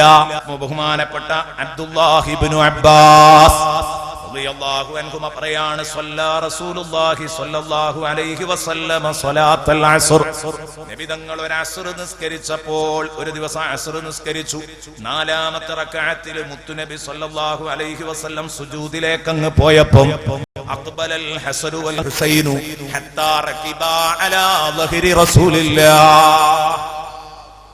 റസൂലുള്ളാഹി ഒരിക്കൽ അസ്ർ നിസ്കരിക്കുമ്പോൾ നാലാമത്തെ റക്അത്തിൽ സുജൂദിൽ കിടക്കുമ്പോ ഹസൻ ഹുസൈൻ റളിയല്ലാഹു അൻഹുമ ചെറിയ മക്കളാണ്, ഓടി വന്നു.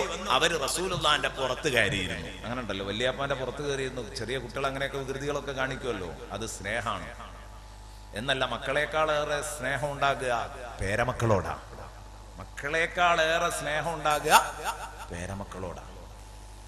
ഇപ്പൊ അടുത്ത് ഒരു 4 ദിവസം മുമ്പ് കരുനാഗപ്പള്ളിയിൽ നിന്നൊരു സഹോദരൻ എന്നോട് പറഞ്ഞു, എന്താ ഉസ്താദെ അറിയില്ല, എന്റെ സ്വന്തം മക്കളോട് എനിക്ക് ഇത്ര സ്നേഹമില്ലായിരുന്നു, പക്ഷെ കൊച്ചുമക്കളോട് വലിയ സ്നേഹമാണ് എന്ന് പറഞ്ഞു. കൊച്ചുമക്കളോട്, പേരക്കുട്ടികൾ അവിടുത്തെ ഭാഷയാണ്, കൊച്ചുമക്കളോട് എനിക്ക് വലിയ സ്നേഹമാണ്. അതങ്ങനെ തന്നെയാണ്. ഇമാം റാസി റളിയല്ലാഹു അൻഹു പറയുന്നുണ്ട്. അതുകൊണ്ടാണ് അല്ലാഹു തആല ഖുർആനിൽ നിങ്ങൾക്ക് നാം ബനീന വഹഫദ, മക്കളെയും പേരമക്കളെയും തന്നു എന്ന് പറയാൻ കാരണം. മക്കളെ തന്നു എന്ന് പറഞ്ഞാൽ പോരാ, എന്തിനാ പേരമക്കളെ തന്നു എന്ന് പ്രത്യേകം പറഞ്ഞത്? അത് മക്കളെ കൂട്ടത്തിൽ പെട്ടല്ലോ. പക്ഷെ മക്കളെക്കാളേറെ സ്നേഹമായിരിക്കും വല്ലിപ്പാക്ക് പേരമക്കളോട്. അങ്ങനെയാണ്. ഒരിക്കൽ ഒരു സഹോദരൻ, ഞാൻ ആ ആയത്ത് ഒരു സ്ഥലത്ത് വെച്ച് ചർച്ച ചെയ്തപ്പോൾ ഒരാൾ എന്നോട് പറഞ്ഞു, ഉസ്താദേ അത് വളരെ ശരിയാണ്, എന്നെയൊക്കെ എന്റെ വാപ്പ അടിച്ചു പോറ്റിയതാ, വലിയ ശിക്ഷാമുറയായിരുന്നു വാപ്പാക്ക്. പക്ഷെ എന്റെ മകന് ഇന്ന് എന്തെങ്കിലും പറഞ്ഞത് കേൾക്കാതെ വല്ല വികൃതിയും കാട്ടുകയാണെങ്കിൽ, ഞാൻ അവനെ തല്ലുകയാണെങ്കിൽ അവൻ വല്ലിപ്പാന്റെ അടുത്ത് ഓടിച്ചു. അപ്പൊ വല്ലിപ്പ അവന് സംരക്ഷണം നൽകും. പിന്നെ നീ നിന്റെ പണിയെടുത്താൽ മതി, എന്റെ മക്കളെ തൊടണ്ടാന്ന് പറയുന്നു വല്യാപ്പ. അപ്പൊ ചോദിച്ചു, ഉപ്പ നമ്മളെയൊക്കെ അടിച്ചു പോറ്റിയതാണല്ലോ, നമുക്ക് ഇപ്പോഴും ഓർമ്മണ്ടല്ലോ. വാപ്പ നമ്മളെയൊക്കെ നല്ലോണം അടിച്ചു പോറ്റിയതാണ്, നമുക്ക് ഓർമ്മയുണ്ട്. അപ്പൊ നമ്മളെ കുട്ടികളെ നമ്മളും തച്ചു പോറ്റണ്ടേ, തല്ലി പോറ്റണ്ടേ? അപ്പൊ പറഞ്ഞു, അതൊക്കെ ശരിയാണ്, അതിനൊക്കെ അങ്ങനെ നിനക്ക് എന്തും പറയാൻ അവകാശമുണ്ട്, പക്ഷെ എന്റെ മക്കളെ തൊട്ടിട്ടുണ്ടെങ്കിൽ വിവരം അറിയൂ വല്ലിപ്പ. എന്താ കാരണം? പേരമക്കളോടുള്ള സ്നേഹം അല്പം കൂടുതലായി. അത് തന്നെയാണ് സയ്യിദുനാ റസൂലുള്ളാഹിക്ക് ഹസൻ ഹുസൈനോട് എന്തൊരു സ്നേഹമായിരുന്നു. ഹസൻ ഹുസൈന് വരുന്നു, തോളിൽ ഇങ്ങനെ കയറിയിരിക്കുക, സുജൂദിൽ കിടക്കുന്ന റസൂലുള്ളാഹിന്റെ പുറത്ത് കയറി, രണ്ടാളും പുറത്ത് കയറി ഇങ്ങനെ ഇരുന്നു. അള്ളാഹുവിന്റെ റസൂലിന് സുജൂദിൽ നിന്ന് എഴുന്നേൽക്കണം. നബിതങ്ങള് രണ്ടാളെയും, ഒരു കൈ കൊണ്ടൊരാളെയും ഒരു കൈ കൊണ്ടൊരാളെയും എടുത്തിട്ട് നിലത്ത് വെച്ചു. റസൂലുള്ളാഹി സുജൂദിൽ നിന്ന് ഉയർന്നു, നിസ്കാരത്തിലാണ്. ബഹുമാനപ്പെട്ട റസൂലുള്ളാഹി സ്വല്ലല്ലാഹു അലൈഹി വസല്ലമ തങ്ങളെ മക്കളെ എടുത്തിട്ട് മുന്നിൽ വെച്ചു. റസൂലുള്ളാഹി അങ്ങ് ഉയർന്നു. അങ്ങനെ നിസ്കാരം കഴിഞ്ഞ് സലാം വീട്ടിയപ്പം ഹസൻ റളിയല്ലാഹു അൻഹു ഓടി വന്നപ്പം റസൂലുള്ളാഹി ഹസനെ എടുത്തിട്ട് വലത്തെ ചുമലിൽ വെച്ചു. വൽ ഹുസൈന അലാ ആതിഖിൽ ഐസർ, ഹുസൈനെ എടുത്തിട്ട് ഇടത്തെ ചുമലിലും വെച്ചു. ഉണ്ടോ? നിസ്കരിക്കുമ്പോൾ ഓടി വന്ന കുട്ടികൾ, പുറത്തു കയറിയ കുട്ടികളെ നബി സല്ലല്ലാഹു അലൈഹി വസല്ലമ തങ്ങള് നിസ്കാരത്തിൽ 3 അനക്കം അനങ്ങാത്ത രൂപത്തിൽ ഒരു കൈ കൊണ്ട് ഇങ്ങോട്ട് എടുത്തു വെച്ചു, മറ്റേ കൈ കൊണ്ട് ഇങ്ങോട്ടും എടുത്തു വെച്ചു. അവരെ പുറത്തു വെച്ചതിന്റെ ശേഷം എഴുന്നേറ്റു, നിസ്കാരം പൂർത്തീകരിച്ചു. ആ മക്കൾ ഓടി വരുമ്പോ, എന്താടാ നിങ്ങൾ നിസ്കാരത്തിൽ വന്ന് പുറത്തു കയറുകയെന്ന് ചോദിച്ചില്ല. അള്ളാഹുവിന്റെ റസൂൽ സല്ലല്ലാഹു അലൈഹി വസല്ലമ തങ്ങള് ആ മക്കളെ ഒരാളെ എടുത്ത് ഈ തോളിൽ വെച്ചു, ഒരാളെ എടുത്ത് ഈ തോളിൽ വെച്ചു. അള്ളാന്റെ റസൂൽ ഇങ്ങനെ എഴുന്നേറ്റ് നിന്നിട്ട് സ്വഹാബത്തിനോട് ചോദിക്കുകയാണ്, 2 തോളിലും അതാ 2 മക്കള്, പേരമക്കൾ ഇങ്ങനെ ഇരിക്കുന്നു. എന്നിട്ട് മുത്തുനബി ചോദിച്ചു, അയ്യുഹന്നാസ്, ആരുടെ ഉമ്മയാണ് ഈ മക്കൾ? ഹിയ ബിന്തു ഹിയ ഉമ്മുമൻ. ചോദ്യത്തിന്റെ ഉത്തരമാണ് ഈ പറയാൻ പോകുന്നത്. അള്ളാന്റെ റസൂല് ഹസനെ ഈ തോളിലും ഹുസൈനെ ഈ തോളിലും വെച്ചിട്ട് അള്ളാന്റെ റസൂല് ചോദിക്കുകയാണ്, അലാ ഉഖ്ബിറുക്കും ബിഖൈരിൻ നാസി ജദ്ദൻ വജദ്ദ, അലാ ഉഖ്ബിറുക്കും ബിഖൈരിൻ നാസി അമ്മൻ വഅമ്മ, അലാ ഉഖ്ബിറുക്കും ബിഖൈരിൻ നാസി ഖാലൻ വഖാല, അലാ ഉഖ്ബിറുക്കും ബിഖൈരിൻ നാസി അബൻ വഉമ്മ. നബി സല്ലല്ലാഹു അലൈഹി വസല്ലമ തങ്ങൾ സദസ്സിനോട് ചോദിക്കുകയാണ്, അലാ ഉഖ്ബിറുക്കും, ഞാൻ നിങ്ങൾക്ക് പറഞ്ഞു തരട്ടെ, ഞാൻ നിങ്ങൾക്ക് പറഞ്ഞു തരട്ടെ, ബിഖൈരിൻ നാസി ജദ്ദൻ വജദ്ദതൻ, ബിഖൈരിൻ നാസി ജദ്ദൻ വജദ്ദ, ജദ്ദൻ വജദ്ദതൻ, ഏറ്റവും നല്ല വല്ലിപ്പയും വല്ലിമ്മയുമുള്ള മനുഷ്യനാരാണ്? ഏറ്റവും നല്ല വല്ലിപ്പാനെയും വല്ലിമ്മാനെയും കിട്ടിയ മനുഷ്യനാരാണ് എന്ന് നിങ്ങൾക്ക് ഞാൻ പറഞ്ഞു തരട്ടെ. അലാ ഉഖ്ബിറുക്കും ബിഖൈരിൻ നാസി ജദ്ദൻ വജദ്ദ. നോക്ക്, നിങ്ങൾ കഴിഞ്ഞില്ല. വീണ്ടും അല്ലാഹുവിന്റെ റസൂൽ സല്ലല്ലാഹു അലൈഹി വസല്ലമ തങ്ങൾ ചോദിച്ചു, അലാ ഉഖ്ബിറുക്കും ബിഖൈരിൻ നാസി അമ്മൻ വഅമ്മതൻ, ഏറ്റവും നല്ല പിതൃവ്യനുള്ള, ഏറ്റവും നല്ല അമ്മായിയുള്ള മനുഷ്യർ ആരാണെന്ന് നിങ്ങൾക്ക് ഞാൻ പറഞ്ഞു തരട്ടെ. അലാ ഉഖ്ബിറുക്കും ബിഖൈരിൻ നാസി ഖാലൻ വഖാല, ജനങ്ങളുടെ കൂട്ടത്തിലെ ഏറ്റവും നല്ല അമ്മാവൻ, ഏറ്റവും നല്ല അമ്മാവൻ ആർക്കാണുള്ളതെന്ന് പറഞ്ഞു തരട്ടെ. ജനങ്ങളുടെ കൂട്ടത്തിൽ ഏറ്റവും നല്ല മാതൃ സഹോദരിമാര്, ഇളയമ മൂത്തമ്മമാരുള്ളത് ആർക്കാണെന്ന് ഞാൻ പറഞ്ഞു തരട്ടെ. അലാ ഉഖ്ബിറുക്കും ബിഖൈരിൻ നാസി ഖാലം വഖാലതൻ അലാ ഉഖ്ബിറുക്കും ബിഖൈരിൻ നാസി അബൻ വ ഉമ്മാ. ജനങ്ങളുടെ കൂട്ടത്തിലെ ഏറ്റവും നല്ല ഉമ്മയും വാപ്പയുമുള്ള മനുഷ്യരാരാണ്? ചോദ്യങ്ങൾ ഇങ്ങനെ ചോദിക്കുകയാണ് സ്വഹാബത്തിനോട്. ആരും മിണ്ടുന്നില്ല. അള്ളാന്റെ റസൂല് പറയുന്നു, സംശയിക്കണ്ട, ഈ ചോദ്യങ്ങളുടെ ഉത്തരം ഞാൻ ഇതാ പറയാൻ പോകുന്നു. ഹുമൽ ഹസനു വൽ ഹുസൈൻ, ഹുമൽ ഹസനു വൽ ഹുസൈൻ റളിയല്ലാഹു അൻഹുമാ. അത് ഹസനും ഹുസൈനുമാണ്. അവരെ പോലെ നല്ല വല്ലിപ്പാനെ കിട്ടിയ മക്കളില്ല. ജദ്ദുഹുമാ അന റസൂലുള്ളാഹ്. അവരുടെ വല്ലിപ്പ ഞാൻ അല്ലാഹുവിന്റെ റസൂലാണ്. അള്ളാന്റെ റസൂലായ ഞാനാണ് അവരെ വല്യാപ്പ. ഇതിനേക്കാൾ നല്ല വല്യാപ്പാനെ കിട്ടിയ മക്കളാരാ? വജദ്ദതുഹുമാ. അവരുടെ വല്യമ്മ ആരാണെന്നറിയോ? ഖദീജ ബിൻതു ഖുവൈലിദ്. അവരുടെ വല്യമ്മ ബീവി ഖദീജ റളിയല്ലാഹു അൻഹയാണ്. അവരുടെ ഉമ്മയാരാണ്, വാപ്പയാരാണെന്നറിയോ? ഏറ്റവും നല്ല ഉമ്മയും വാപ്പയും എന്ന് പറഞ്ഞിട്ടുണ്ടല്ലോ. ഉമ്മുഹുമാ ഫാത്തിമത്തു ബിൻതു റസൂലില്ലാഹ്. അള്ളാന്റെ റസൂലിന്റെ മകൾ ഫാത്തിമയാണ് അവരുടെ ഉമ്മ. അബൂഹുമാ. അവരുടെ വാപ്പയാരാണെന്നറിയോ? അലി ഇബ്നു അബീ ത്വാലിബ് റളിയല്ലാഹു അൻഹു. വഅമ്മുഹുമാ ജഅഫർ ഇബ്നു അബീ ത്വാലിബ്. അവരുടെ എളാപ്പ ആരാണ് നിങ്ങൾക്കറിയോ? ജഅഫർ റളിയല്ലാഹു അൻഹു ആണ്. അബൂ താലിബിന്റെ മറ്റൊരു മകനാണ് ജഅഫർ. അബൂ താലിബിന്റെ മകനാണ് അലിയാര്. അബൂ താലിബിന്റെ മറ്റൊരു മകനാണ് ജഅഫർ. അപ്പോൾ ഹസൻ ഹുസൈൻ റളിയല്ലാഹു അൻഹുവിന്റെ പിതൃവ്യനാണ്. അതാണ് വഅമ്മുഹുമാ ജഅഫർ ഇബ്നു അബീ ത്വാലിബ്. വഅമ്മതുഹുമാ. അവരുടെ അമ്മായി ആരാ? വാപ്പാന്റെ പെങ്ങളാരാ? വാപ്പായുടെ സഹോദരി ആരാണെന്നറിയോ? ഉമ്മുഹാനി ബിൻതു അബീ താലിബ് റളിയല്ലാഹു അൻഹ. അബൂ താലിബിന്റെ മകൾ ഉമ്മുഹാനി റളിയല്ലാഹു അൻഹയാണ്. സയ്യിദുനാ റസൂലുള്ളാഹി സ്വല്ലല്ലാഹു അലൈഹി വസല്ലമ തങ്ങളുടെ മിഅ്റാജിന്റെ രാത്രി, ഇസ്രാഇന്റെ രാത്രി, ആ യാത്ര തുടങ്ങുന്നത് ഉമ്മുഹാനിന്റെ വീട്ടിൽ നിന്നാണ്. ആ വീടിനെ കുറിച്ച് ഒരു റിപ്പോർട്ടിൽ വന്നത് സ്വന്തം വീടെന്നാണ്. അതേ, റസൂലുള്ളാഹി വളർന്ന അബൂ താലിബിന്റെ വീടാണത്. അബൂ വഖാലുഹുമാ. ഈ രണ്ട് മക്കളുടെ അമ്മാവൻ ആരാണെന്ന് നിങ്ങൾക്കറിയോ? ഖാസിം ഇബ്നു മുഹമ്മദ് ഇബ്നു അബ്ദില്ലാഹ്. മുഹമ്മദ് നബി സല്ലല്ലാഹു അലൈഹി വസല്ലമ തങ്ങളുടെ മകൻ ഖാസിമാണ്. റസൂലുള്ളാഹിന്റെ ഓമന പേരാണ് അബുൽ ഖാസിം. റസൂലുള്ളാഹിയുടെ ആൺകുട്ടികളുടെ കൂട്ടത്തിൽ വലിയ കുട്ടിയാണ് ഖാസിം തങ്ങള്. അപ്പൊ ഖാസിം തങ്ങളാണ് എന്റെ മകൻ. ഖാസിം തങ്ങളാണ് ഫാത്തിമയുടെ സഹോദരൻ. അതാണ് ഈ കുട്ടികളുടെ അമ്മാവൻ. അതുകൊണ്ടാണ് ഞാൻ പറഞ്ഞത് ഏറ്റവും നല്ല അമ്മാവൻ ഇവരുടെ അമ്മാവനാ. വഖാലതുഹുമാ. ഏറ്റവും നല്ല ഇളയമയും മൂത്തമ്മയും ഒക്കെ ഇവർക്കാണ്. ഏറ്റവും നല്ല മൂത്തമ്മമാരെ കിട്ടിയത് ഇവർക്കാ. എന്താ കാരണം? ഏറ്റവും നല്ല മൂത്തമ്മമാരെ കിട്ടിയത് ഇവർക്കാണെന്ന് പറയാൻ കാരണം ഇവരുടെ മൂത്തമ്മമാരാരാണെന്നറിയോ? ബീവി സൈനബ് റളിയല്ലാഹു അൻഹ, ബീവി റുഖയ്യ റളിയല്ലാഹു അൻഹ, ബീവി ഉമ്മു കുൽസൂം റളിയല്ലാഹു അൻഹ. ഇതൊക്കെ റസൂലുള്ളാഹിയുടെ പെൺമക്കളാണ്. ബഹുമാനപ്പെട്ട ബീവി ഫാത്തിമ റളിയല്ലാഹു അൻഹയുടെ ജ്യേഷ്ഠത്തിമാരാണ്. എന്നിട്ട് റസൂലുള്ളാഹി തങ്ങള് അവരുടെ വാപ്പാനെ പറഞ്ഞു, വല്ലിപ്പാനെ പറഞ്ഞു, ഉമ്മാനെ പറഞ്ഞു, വല്ലിമാനെ പറഞ്ഞു. അതെ, അമ്മാവനെ പരിചയപ്പെടുത്തി, മൂത്തമ്മമാരെ പരിചയപ്പെടുത്തി. എല്ലാം കഴിഞ്ഞിട്ട് റസൂലുള്ള പറയാണ്, ജദ്ദുഹുമാ ഫിൽ ജന്ന, ജദ്ദുഹുമാ ഫിൽ ജന്ന. ഇവരുടെ രണ്ടാളുടെയും വല്യാപ്പ സ്വർഗ്ഗത്തിലാണ്. വ അബൂഹുമാ ഫിൽ ജന്ന. ഇവരുടെ വാപ്പയും സ്വർഗ്ഗത്തിലാണ്. വ ജദ്ദതുഹുമാ ഫിൽ ജന്ന. ഇവരുടെ വല്ലിമ്മ സ്വർഗ്ഗത്തിലാണ്. വ ഉമ്മുഹുമാ ഫിൽ ജന്ന.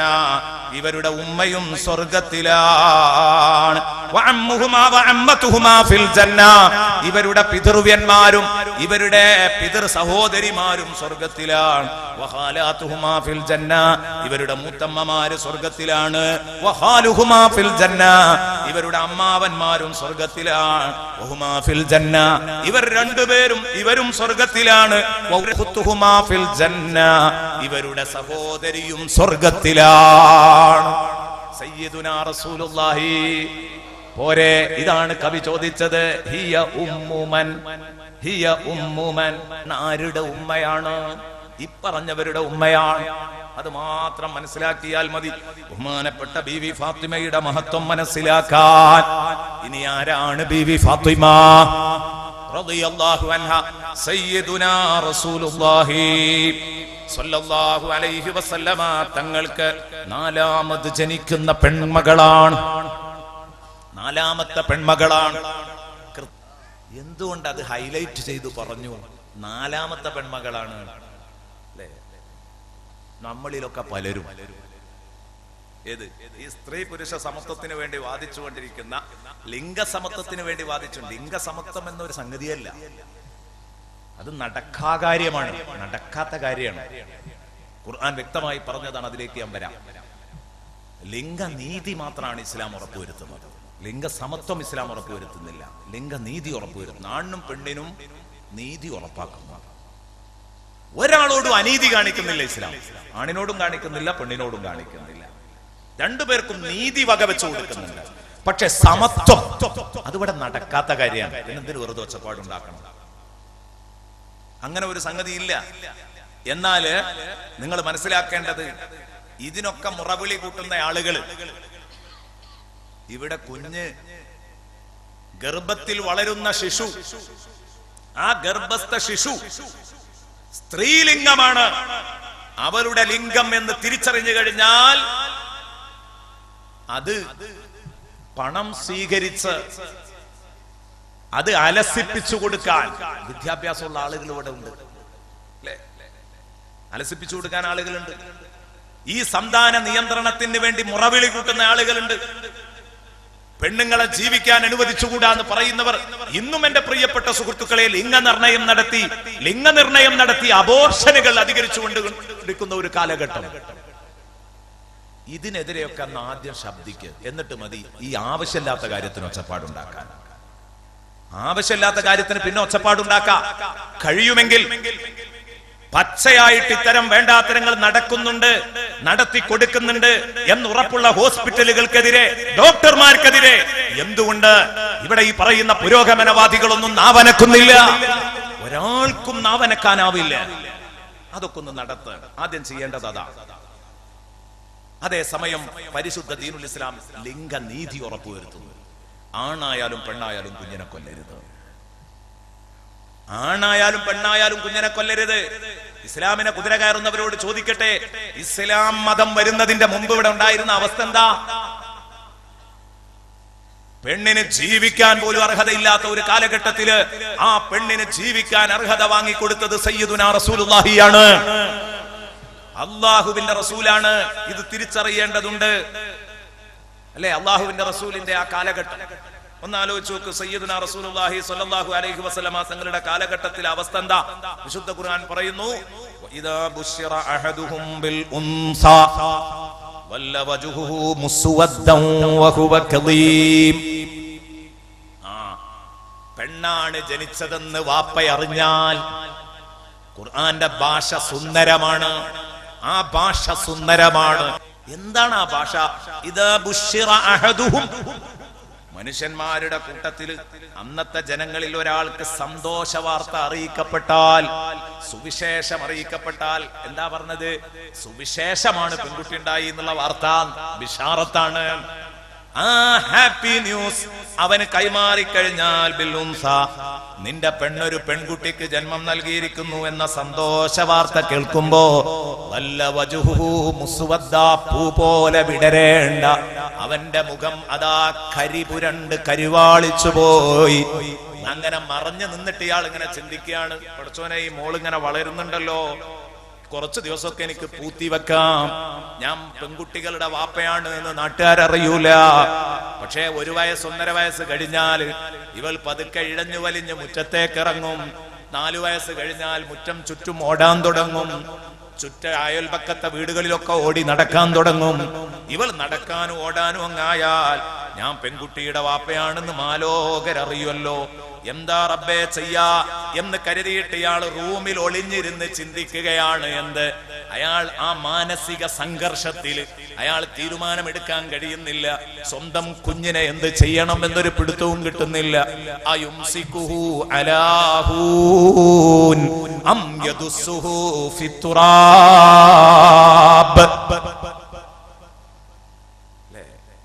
ഇവിടത്തെ ഈ മഹിളാ സംഘടനകളൊക്കെ വിശുദ്ധ ഖുർആനിലെ ഈ വചനം ഒന്ന് വായിച്ചിരുന്നെങ്കിൽ, എന്നിട്ട് ഖുർആൻ അവർ വിശ്വസിക്കേണ്ട മനുഷ്യ ചരിത്രം വെള്ളം ചേരാതെ ഒന്ന് വായിക്കാൻ തയ്യാറാണെങ്കിൽ അറേബ്യൻ ജനതയിലെ ഈ ദുഷിച്ച സംസ്കാരം അവർക്കും വായിക്കാൻ കഴിയും.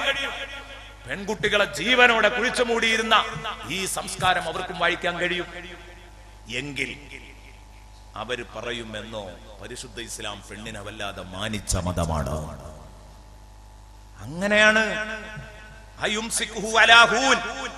ഞാൻ മുഴുവൻ അപമാനവും പേറി. പെൺകുട്ടികളെ വാപ്പയാണ് എന്ന് മാലോകരെ അറിയാണെങ്കിൽ അറിഞ്ഞോട്ടെ എന്ന് കരുതിയിട്ട് അപമാനം പേറി ഞാൻ ഈ കുഞ്ഞിനെ വെച്ച് പൊറുപ്പിക്കണോ അം യദുസ്സുഹു ഫിത്തുറാബ്, അല്ലെങ്കിൽ മനസാക്ഷിക്കുത്തില്ലാതെ ഇതിനെ കൊണ്ടുപോയി മണ്ണിലിട്ട് കുഴിച്ചു മൂടണോ?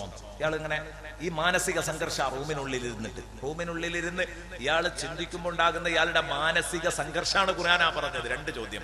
അയുംസികുഹു അലാ ഹൂൻ, അപമാനം സഹിച്ച് ഈ കുഞ്ഞിനെ വെച്ച് പൊറുപ്പിക്കണോ, അം യദുസ്സുഹു ഫിത്തുറാബ്, അതോ മണ്ണിലിട്ട് കുഴിച്ചു മൂടണോ? ഈ നാട്ടിലെ മനുഷ്യപ്പറ്റില്ലാത്ത മനുഷ്യന്മാര് ചെയ്യുന്നത് പോലെ ഞാനും ചെയ്യണോ? ഇയാൾ ചിന്തിക്കുക. അങ്ങനെ എന്ത് ചെയ്യുന്നു? ഉത്തരം കിട്ടാതെ അങ്ങോട്ടും ഇങ്ങോട്ടും കളിക്കുക. ചോദ്യത്തിന് ഉത്തരം കിട്ടുന്നില്ല. എന്ത് ചെയ്യണമെന്ന് ഇയാൾക്ക് റിസൾട്ട് മനസ്സ് കൊടുക്കണ്ടേ? കൊടുക്കുന്നില്ല. അപമാനം ഓർക്കുമ്പോൾ കൊല്ലന്നെ വേണം തോന്നുന്നു. ഈ കുട്ടി എന്നോടൊരു തെറ്റും ചെയ്തിട്ടില്ലല്ലോ എന്ന് ആലോചിക്കുമ്പോൾ കൊല്ലാനും തോന്നുന്നില്ല. അപ്പൊ അയാൾ ഇങ്ങനെ ചിന്തിക്കുക. യുംസികുഹു അലാ ഹൂൻ അം യദുസ്സുഹു ഫിത്തുറാബ്. അവസാനം ഖുർആൻ പറയാണ്, അവസാനം ഒരു തീരുമാനത്തിലെടുത്തു. എന്ത്? എന്തായാലും വേണ്ടില്ല, കൊന്നു കളയാം. അതാണ് ഖുർആൻ പറയുന്നത്. ഇങ്ങനെ ചിന്തിച്ചു കുറെ ഇരിക്കും. അലാ, അറിയുക, അവസാനം അവൻ എടുക്കുന്ന ഈ മാനസിക സംഘർഷത്തിനൊടുവിൽ അവൻ എടുക്കുന്ന അന്തിമ തീരുമാനം എത്ര വൃത്തികെട്ടതാണ്. അലാ സാഅമാ യഹ്കുമൂൻ. അവരെടുക്കുന്ന അന്തിമ തീരുമാനം അത് കുഞ്ഞിനെ കൊല്ലുക എന്നുള്ളതാണ്. ആ കുഞ്ഞിനെ കൊല്ലുക എന്ന അന്തിമ തീരുമാനം എത്ര വൃത്തികെട്ടതാണ്. എന്റെ പ്രിയപ്പെട്ട പെങ്ങളെ, എന്റെ പ്രിയപ്പെട്ട ഉമ്മ, നിങ്ങളെ ആര് പരിഹസിച്ചാലും മുസ്ലിം പെണ്ണെന്ന നിലക്ക് നിങ്ങൾക്ക് ചില നിയന്ത്രണങ്ങളുണ്ട്. ആ നിയന്ത്രണം നിങ്ങളുടെ സുരക്ഷ ഉറപ്പുവരുത്താനാണ്. ഇതിന്റെ പേരിൽ നിങ്ങളെ ആര് പരിഹസിച്ചാലും ശരി, എന്റെ പ്രിയപ്പെട്ട ഉമ്മ, എന്റെ പ്രിയപ്പെട്ട പെങ്ങളെ, ബീവി ഫാത്തിമയുടെ അനുജത്തിയാണ് നീ, ബീവി ഫാത്തിമയുടെ മകളാ നീ. ആദർശത്തിൽ ഇത് മറന്നു പോകണ്ട.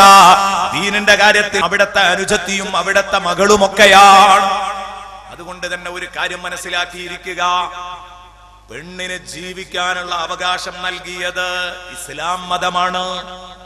പെണ്ണിന് അനന്തരമില്ലായിരുന്നു. പെണ്ണിന് അനന്തരമില്ലായിരുന്നു.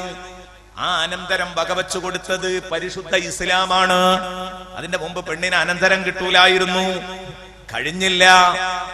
പെണ്ണ് ആർത്തവരക്തമുള്ള സമയത്ത്, അശുദ്ധിയുള്ള സമയത്ത്, ആർത്തവരക്തമുള്ള സമയത്ത് പെണ്ണിന് മുറ്റത്തൊരു പുതിയ വീടുണ്ടാക്കുമായിരുന്നു. അകത്തേക്ക് കടത്താതെ ആർത്തവമുള്ള സമയത്ത് ആ ചിന്ന മുറിയിലാണ്, ആ ചിന്ന വീട്ടിലേക്കാണ് ഇറക്കുക. ചിന്ന വീട് എന്ന് പറഞ്ഞിട്ട് പുറത്തൊരു വീടുണ്ടാകും. ആ വീട്ടിലാണ് അവരെ കിടത്തിയിറക്കിയിരുന്നത്. അടുത്ത കാലത്ത് വരെ നമ്മുടെ നാട്ടിലൊക്കെ കണ്ട സംസ്കാരം അതായിരുന്നില്ലേ? പെണ്ണ് പുറത്താണ് എന്നാ പറയല്. എന്നിട്ട് എന്റെ പ്രിയപ്പെട്ട സഹോദര, പരിശുദ്ധ ദീനുൽ ഇസ്ലാം പറഞ്ഞു, നിങ്ങൾ നിങ്ങളുടെ വിരിപ്പിൽ തന്നെ കൊണ്ടുവന്നോളൂ, നിങ്ങളുടെ റൂമിൽ കിടത്തിക്കോളൂ. ആ സമയത്ത് നിങ്ങൾ ശാരീരിക ബന്ധത്തിൽ ഏർപ്പെടരുതെന്നേ ഉള്ളൂ. കണ്ടോ? മാനവും മര്യാദയുമുള്ള ഒരു മതം, പെണ്ണിന് നൽകേണ്ട മുഴുവൻ ആനുകൂല്യങ്ങളും വകവെച്ചു കൊടുത്ത മതം, അവകാശങ്ങൾ വകവെച്ചു കൊടുത്ത മതം. ഈ മതത്തെ കുതിര കയറാൻ എന്റെ പ്രിയപ്പെട്ട സുഹൃത്തുക്കളെ ആരും മെനക്കെട്ടിട്ട് കാര്യമില്ല. അതൊരു വെറും പണിയായിരിക്കും. ഒന്നും ഇതുകൊണ്ട് ഒരു കാര്യവും എന്റെ പ്രിയപ്പെട്ട സുഹൃത്തുക്കളെ ഇല്ല. നമ്മൾ മനസ്സിലാക്കണം, എത്ര കടുപ്പമുള്ള ഭാഷയാണ് ഖുർആൻ ഈ കാര്യത്തിൽ പ്രയോഗിച്ചത്. മക്കളെ കൊല്ലരുത്, പെൺമക്കളെ കൊല്ലരുത്. സൂറത്തുൻ നഹ്ലിന്റെ 59-ാമത്തെ ആയത്താണ് ഞാൻ ഓതിയത്. ഈ ഒരു കാലഘട്ടത്തിലാണ് സയ്യിദുനാ റസൂലുള്ളാഹി സല്ലല്ലാഹു അലൈഹി വസല്ലമ തങ്ങൾക്ക് മക്കള് ജനിക്കുന്നത് അതിലെ 4 മക്കൾ ജനിക്കുന്നു. ആ 4 മക്കളുടെ ഇടയിൽ ഒരാൺ തരി പോലും ഇല്ല. മുന്നിലുണ്ട് ഏറ്റവും മുന്നിൽ ആൺകുട്ടിയുണ്ട്. പക്ഷെ അത് കഴിഞ്ഞിട്ട് പിന്നെ 3 പെൺമക്കള് തുടരെയായിട്ട് 3 പെൺമക്കള്, അതിന്റെ ശേഷം വീണ്ടും 4 പെൺമക്കള്. അതിൽ 4ാമത്തവളാണ് ബീബി ഫാത്തിമ റളിയല്ലാഹു അൻഹാ. അല്ലേ? നമ്മൾ ഇങ്ങനെയൊക്കെ പറഞ്ഞാലും നമ്മളെയൊക്കെ മാനസികാവസ്ഥ എവിടെ നിൽക്കുന്നു? 1ാമത്തെ കുട്ടി ഉണ്ടാകുമ്പോ തന്നെ അത് ആൺകുട്ടിയാകണം എന്നാ ചിലരെ പൂതി. അത് പെൺകുട്ടിയായി കൂടാണ്. അങ്ങനെയാണ്. അതെ, ഭാര്യ ഗർഭിണിയാണ്, ഒക്കെ സന്തോഷം പോലെ ആകാൻ ദ്വാരക്കണം. നല്ല സ്വാലിഹായ ഒരു ആൺകുട്ടിയാകാൻ പൂതിയുണ്ട്.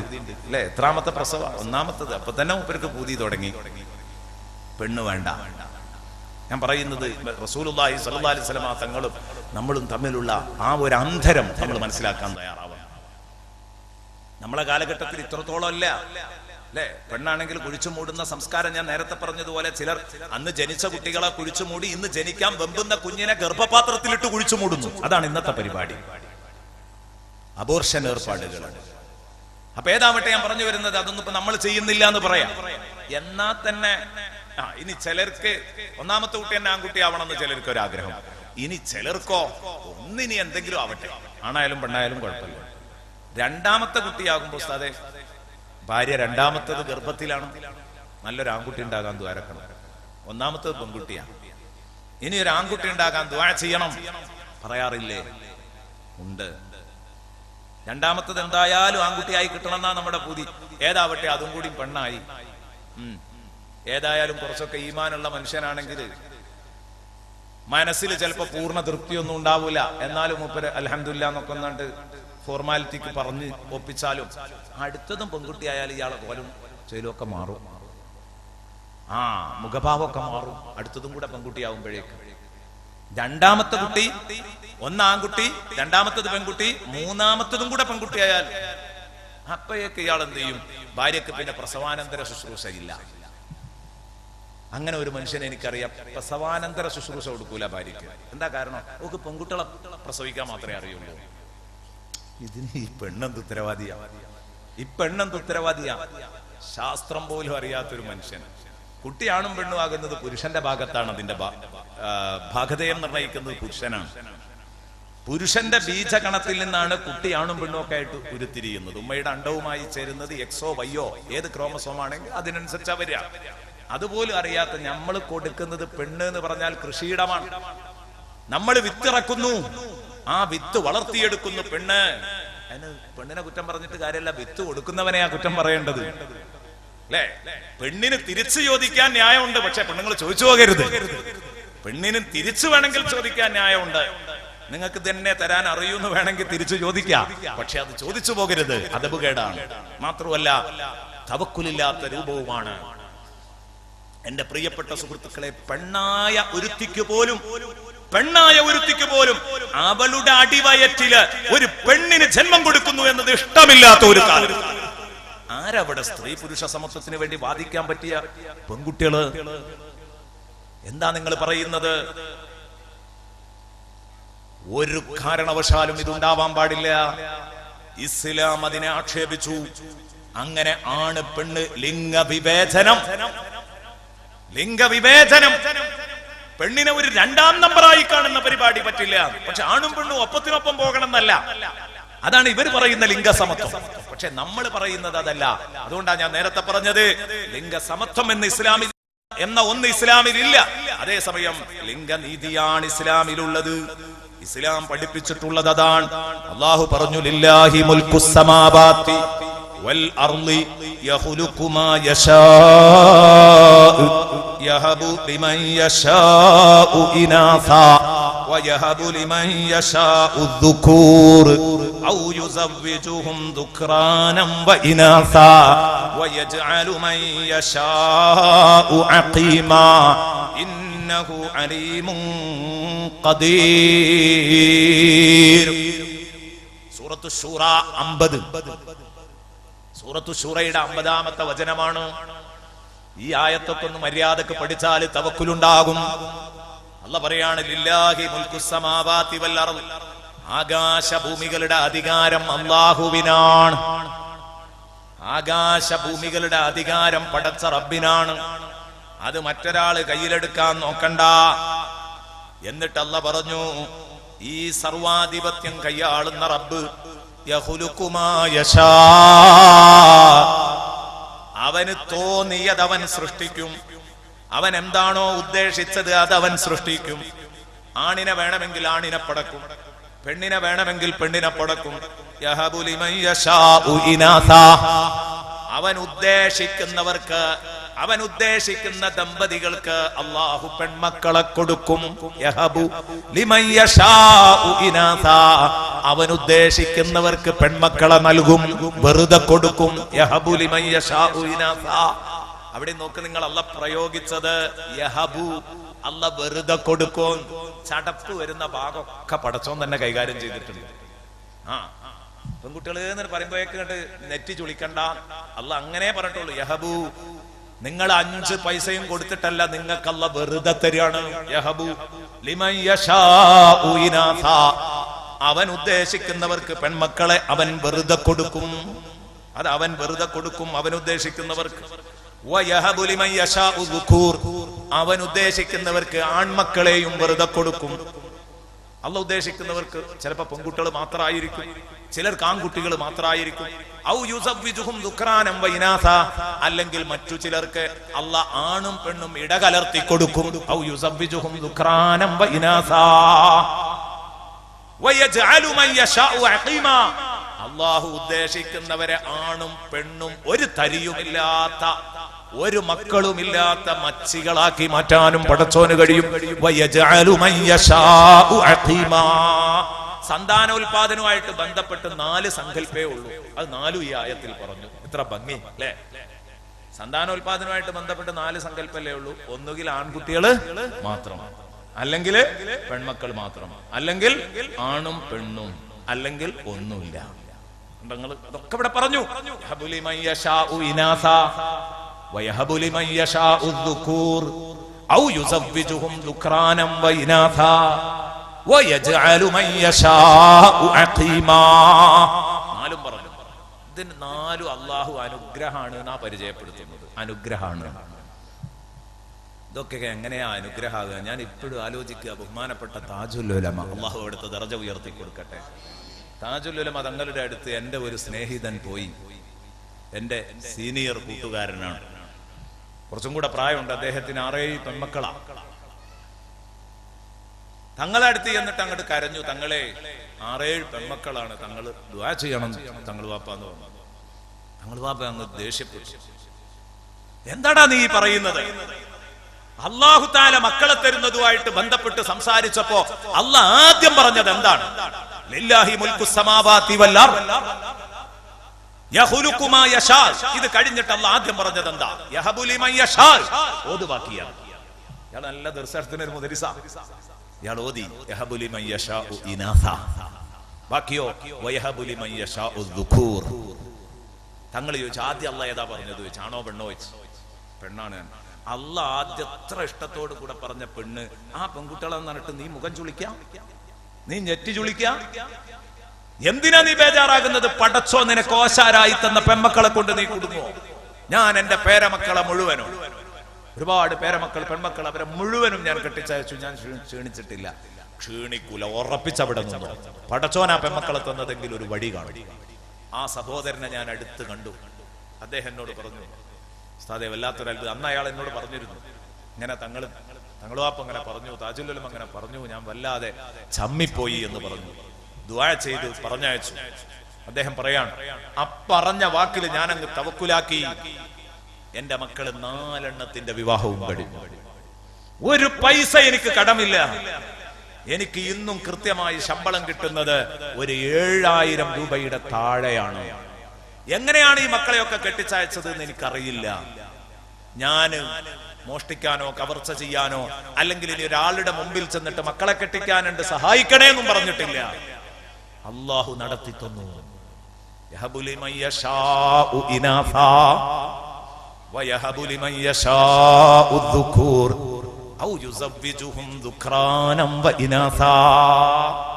മുത്തുനബി സല്ലല്ലാഹു അലൈഹി വസല്ലമ തങ്ങൾ പറഞ്ഞു, പെൺകുട്ടി ബറക്കത്താണ്, ആൺകുട്ടി നിഅമത്താണ്. സയ്യിദുനാ റസൂലുള്ളാഹി അൽ ബിന്തു ബറക വൽ വലദു നിഅമ. സയ്യിദുനാ റസൂലുള്ളാഹി ആൺകുട്ടിയാണെങ്കിൽ നിഅമത്താണ് എന്ന് പറഞ്ഞു, പെൺകുട്ടിയാണെങ്കിൽ ബറക്കത്താണ് എന്ന് പറഞ്ഞു. തമ്മിലുള്ള വ്യത്യാസം ഒന്ന് ആലോചിച്ചോട്ടെ. എന്താ അതിന്റെ മാറ്റം? നിഅമത്താവുമ്പോ അതിന്റെ ഓപ്പോസിറ്റിൽ ശുക്ർ ഉണ്ടെങ്കിലേ അത് നല്ല കോലത്തിലായി കിട്ടുള്ളൂ. നല്ലോണം ശുക്ർ ചെയ്യേണ്ടി വരും, അപ്പോഴേ അതിന്റെ ഉപകാരം കിട്ടുള്ളൂ. നിഅമത്തിന്റെ സ്വഭാവത. ബറക്കത്തതല്ല, അത് അല്ലാഹ് തലേ കൂടെ വാരിക്കോരി തരുന്നതാ. അപ്പൊ അതിന്റെ അർത്ഥം എന്താണ്? ആൺകുട്ടികൾ മാത്രമുള്ള വാപ്പാർ ഒന്നും കൂടെ ജാഗ്രത കാണിക്കേണ്ടി വരും. അപ്പൊ ഞാൻ ഈ പറയണത്, നിങ്ങൾ ഒന്നും കൂടെ ജാഗ്രത പുലർത്തേണ്ടി വരും തവക്കുലും ഇബാദത്തിലും ഒക്കെ, എന്നെങ്കിലേ പടച്ചോൻ സഹായിക്കുള്ളൂ. നേരെ മറിച്ച് പെൺകുട്ടികളുള്ള വാപ്പാർക്ക് അങ്ങനെയല്ല. അതിന്റെ അർത്ഥം അങ്ങനെയും മനസ്സിലാക്കരുത്. പെൺകുട്ടികളുള്ള വാപ്പാർക്ക് അമ്മക്കൊരു 4 പെൺകുട്ടികളുള്ളതുകൊണ്ട് അല്ലെങ്കിൽ 3 പെൺകുട്ടികളുണ്ട്, നീ അടക്കട്ടെ, നിൽക്കാരും നോമ്പൊക്കെ അടക്കട്ടെ എന്നൊരൊറ്റ കുട്ടി മനസ്സിലാക്കരുത്. അതല്ല ഈ പറഞ്ഞതിന്റെ അർത്ഥം. നിങ്ങൾ കാര്യങ്ങളുടെ ഗൗരവം മനസ്സിലാക്കാൻ വേണ്ടി പറഞ്ഞതാ. അള്ളാഹു നിങ്ങളെ കൊടുക്കൂല. 10 പെൺമക്കളുള്ള ഒരു ഉപ്പയെ കുറിച്ച് എനിക്കറിയാം. ഞാൻ പലപ്പോഴും പ്രതിപാദിക്കാറുണ്ട്, കാരണം അത് ഒരു അനുഭവമാണ്. ആ ഉപ്പ പറഞ്ഞു, എനിക്ക് അള്ളാഹു തആല 10 തന്നിന്, ഒക്കെ പെൺകുട്ടികളാണ്. സന്തോഷത്തോടെ സ്വീകരിച്ചു. എനിക്ക് ആരോഗ്യം ഉണ്ടെങ്കിൽ ഞാൻ അവർക്ക് തിന്നാൻ കൊടുക്കും, കെട്ടിക്കാനൊന്നും എന്നെ കൊണ്ടാവൂല. ഇയാൾ ഇങ്ങനെ പറയും. പക്ഷെ സന്തോഷത്തോടെ മക്കളെ സ്നേഹത്തോടെ പോറ്റി വളർത്തി. ഒക്കെ സമയാകുന്നതിന്റെ മുമ്പ് ഓരോരുത്തർ വന്ന് കല്യാണം കഴിച്ചു കൊണ്ടുപോയി. മാത്രമല്ല അതേ രൂപത്തിൽ തന്നെ ഈ ഇത്രയും 9 ആൺമക്കളുള്ള വേറെ ഒരു പിതാവ്, പക്ഷെ പെൺകുട്ടികളുമില്ല. ആ പിതാവിന് ഇന്ന് ഒരു 85 വയസ്സ് പ്രായം ഉണ്ടാവും.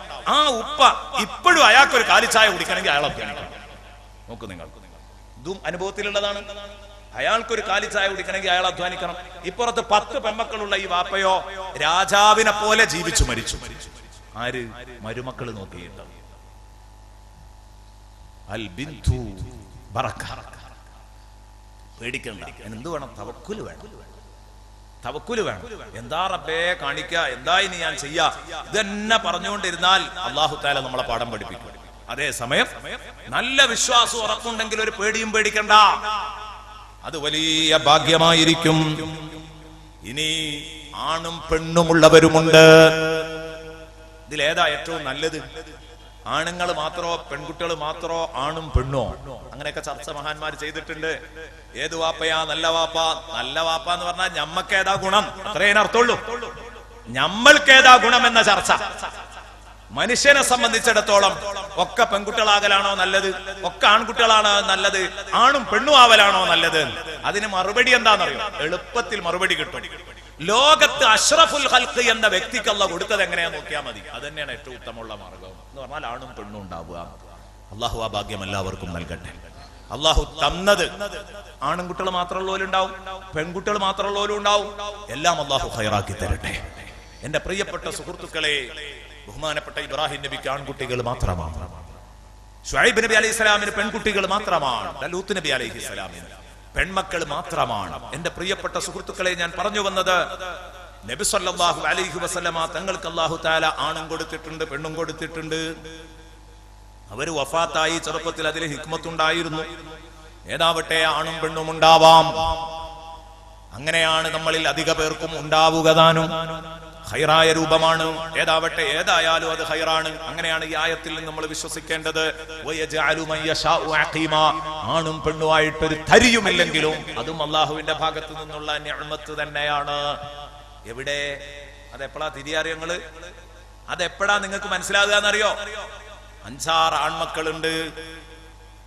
മക്കള് പരസ്പരം അങ്ങോട്ടും ഇങ്ങോട്ടും വാശി പിടിച്ച് ആ ബാപ്പാനെയും ഉമ്മാനെയും പരിചരിക്കാൻ ആളില്ല.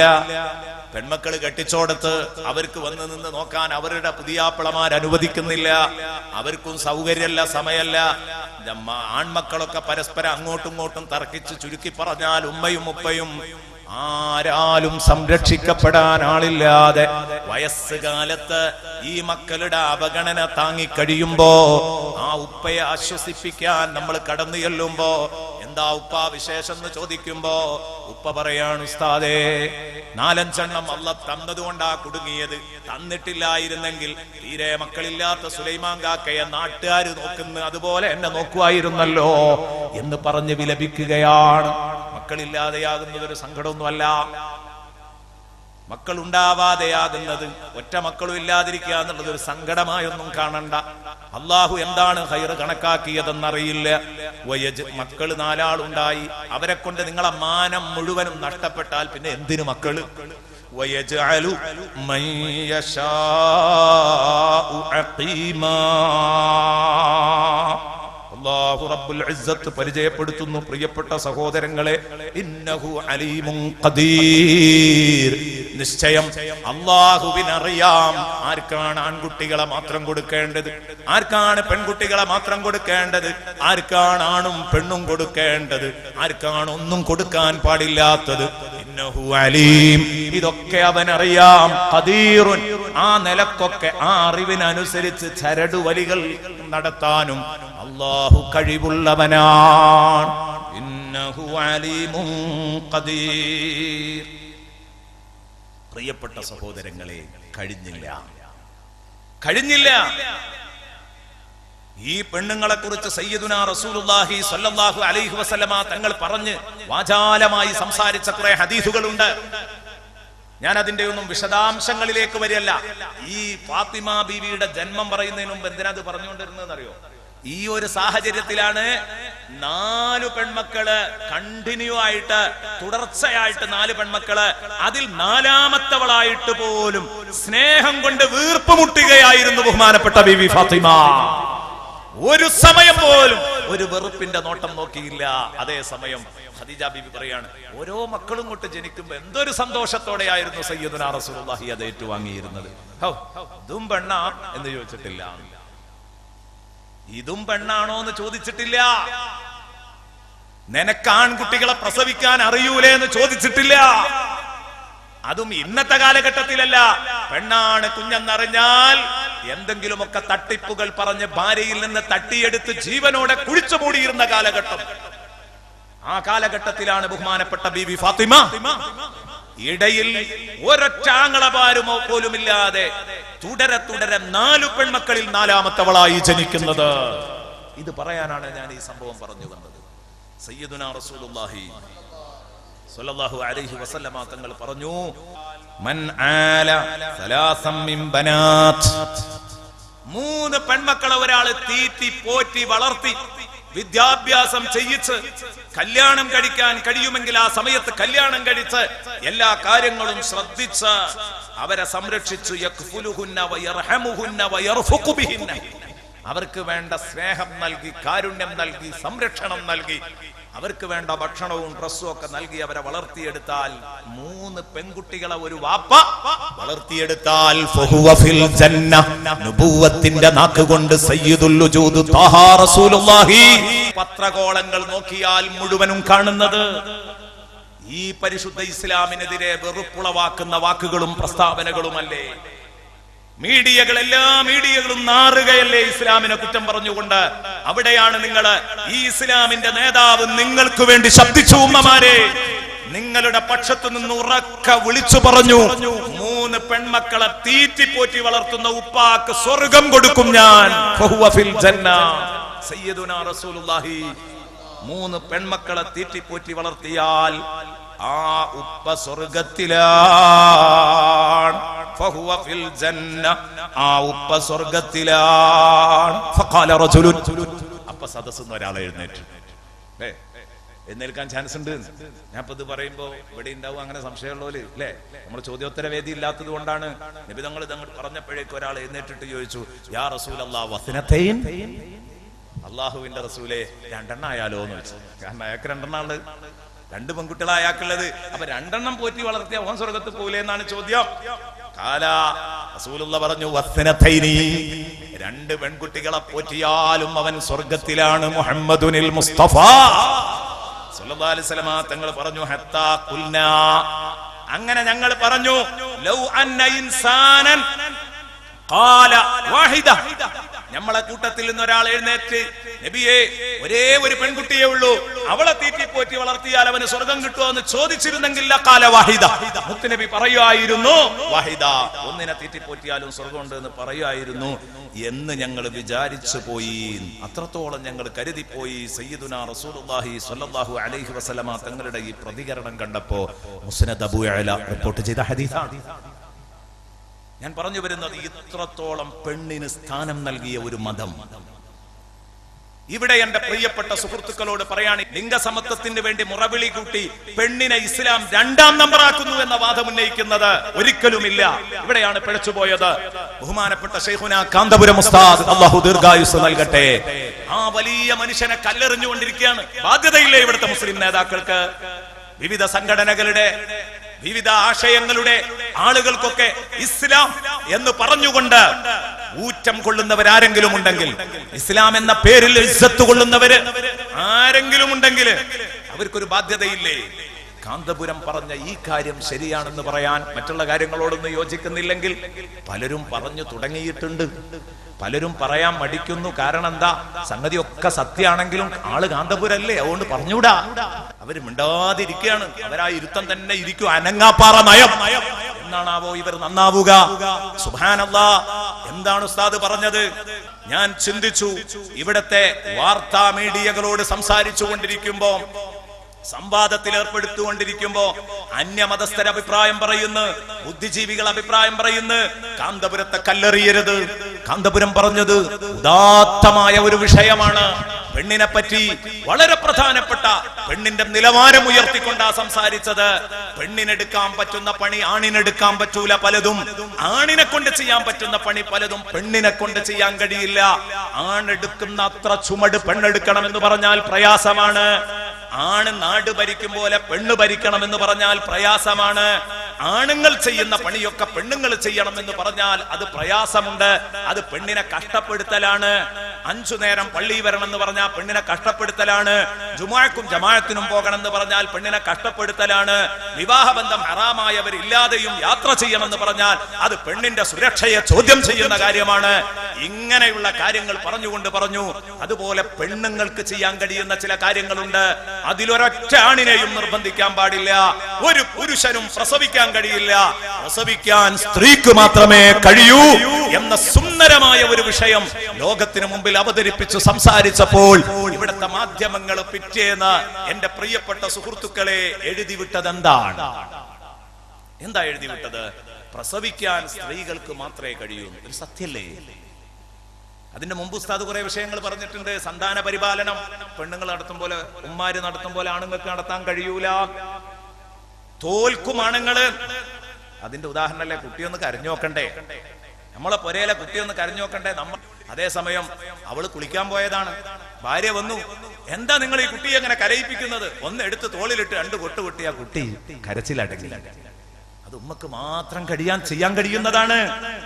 അതിലാണ് കയറി ചെന്നിട്ട് അത് വിജയിപ്പിക്കാൻ കഴിയൂല എന്നാണ് പറഞ്ഞത്. ആണിത് ചെയ്യരുത് എന്നല്ല, പക്ഷെ ആണ് ഒരു പെണ്ണിനോട് നീ ഇത് ചെയ്യരുത്, ഇത് ഞാൻ ചെയ്യുമെന്ന് പറഞ്ഞാൽ ആണ് പെണ്ണ് ചെയ്യും പോലെ അത് വിജയിപ്പിച്ചെടുക്കാൻ കഴിയില്ല. ഇങ്ങനെയുള്ള കാര്യങ്ങൾ സംസാരിച്ചപ്പോൾ ഉസ്താദ് പറഞ്ഞു, പ്രസവത്തിന്റെ കാര്യം പറയാനുമില്ലല്ലോ. പ്രസവിക്കുക എന്ന മഹത്തായ കർമ്മത്തിന് പെണ്ണിന് മാത്രമേ കഴിയൂ. അത് ഉമ്മക്ക് മാത്രമുള്ളതാണ്. അതുകൊണ്ടാണ് അൽ ജന്നത്തു തഹ്ത അഖ്ദാമിൽ ഉമ്മഹാത്ത്, സ്വർഗ്ഗം ഉമ്മമാരുടെ കാൽ കീഴിലാണ്. സ്വർഗ്ഗം ഉമ്മമാരുടെ കാൽ കീഴിലാണെന്ന് മുഹമ്മദുനിൽ മുസ്തഫ. വാപ്പ ഒന്നും വെറുപ്പ് കരുതിയിട്ട് കാര്യമല്ല. അൽ ജന്നത്തു തഹ്ത അഖ്ദാമിൽ ആബാ എന്നും പറയണ്ടേ? എന്റെതും കൂടെ അല്ലേ കുട്ടി, ഓക്ക് മാത്രം കുട്ടി ഉണ്ടാവുമെന്നൊന്നും ചോദിച്ചിട്ട് കാര്യമില്ല. ഓക്ക് മാത്രം കുട്ടി ഉണ്ടാവൂല, പക്ഷേ കുട്ടി ഉണ്ടായാലുള്ള കഷ്ടപ്പാട് ഉമ്മാക്കാണ്. ഉണ്ടാകാനും ഉണ്ടായതിന്റെ ശേഷമൊക്കെ ഉള്ള കഷ്ടപ്പാടുകൾ ഉമ്മാക്കാണ്. അതുകൊണ്ട് അങ്ങനെ തന്നെ പറയും. റസൂലുള്ളാഹി പറഞ്ഞു, ഞാൻ അങ്ങനെ തന്നെ പറയും. അൽ ജന്നത്തു തഹ്ത അഖ്ദാമിൽ ഉമ്മഹാത്ത്. ഒരാൾ വന്ന് ചോദിച്ചില്ലേ, നബിയെ, എന്റെ ജനങ്ങളുടെ കൂട്ടത്തിൽ എനിക്ക് ഏറ്റവും കൂടുതൽ കടപ്പാട് ആരോടാണ്? ഉമ്മുക്ക. പിന്നെ ആരോടാണ്? ഉമ്മുക്ക. പിന്നെ ആരോടാണ്? ഉമ്മുക്ക. പിന്നെ ആരോടാണ്? അബൂക്ക്. സയ്യിദുനാ റസൂലുള്ളാഹി. ഓ, ഞാനൊരു 4ാം കട സാധനം എനിക്ക് വേണ്ട എന്ന് നമുക്ക് പറയാൻ പറ്റുമോ? പറ്റൂല. കാരണം എന്താ? നമ്മളെക്കാൾ 3 ഇരട്ടി കഷ്ടപ്പാടുണ്ട് മക്കളെ പോറ്റി വളർത്താൻ നമ്മുടെ ഭാര്യമാർക്ക്. അതുകൊണ്ട് തന്നെ അവരെ പറ്റി റസൂലുള്ളാഹി പറഞ്ഞു, 3 വട്ടം ഉമ്മാന്റെ സ്ഥാനം വിളിച്ചോതി മക്കളോട്. ഉമ്മാന്റെ കാൽക്കീഴിലാ മക്കളെ സ്വർഗം എന്ന് പറഞ്ഞു. കാരണം അങ്ങനെയാ വേണ്ടത്, അങ്ങനെ തന്നെയാണ് വേണ്ടത്.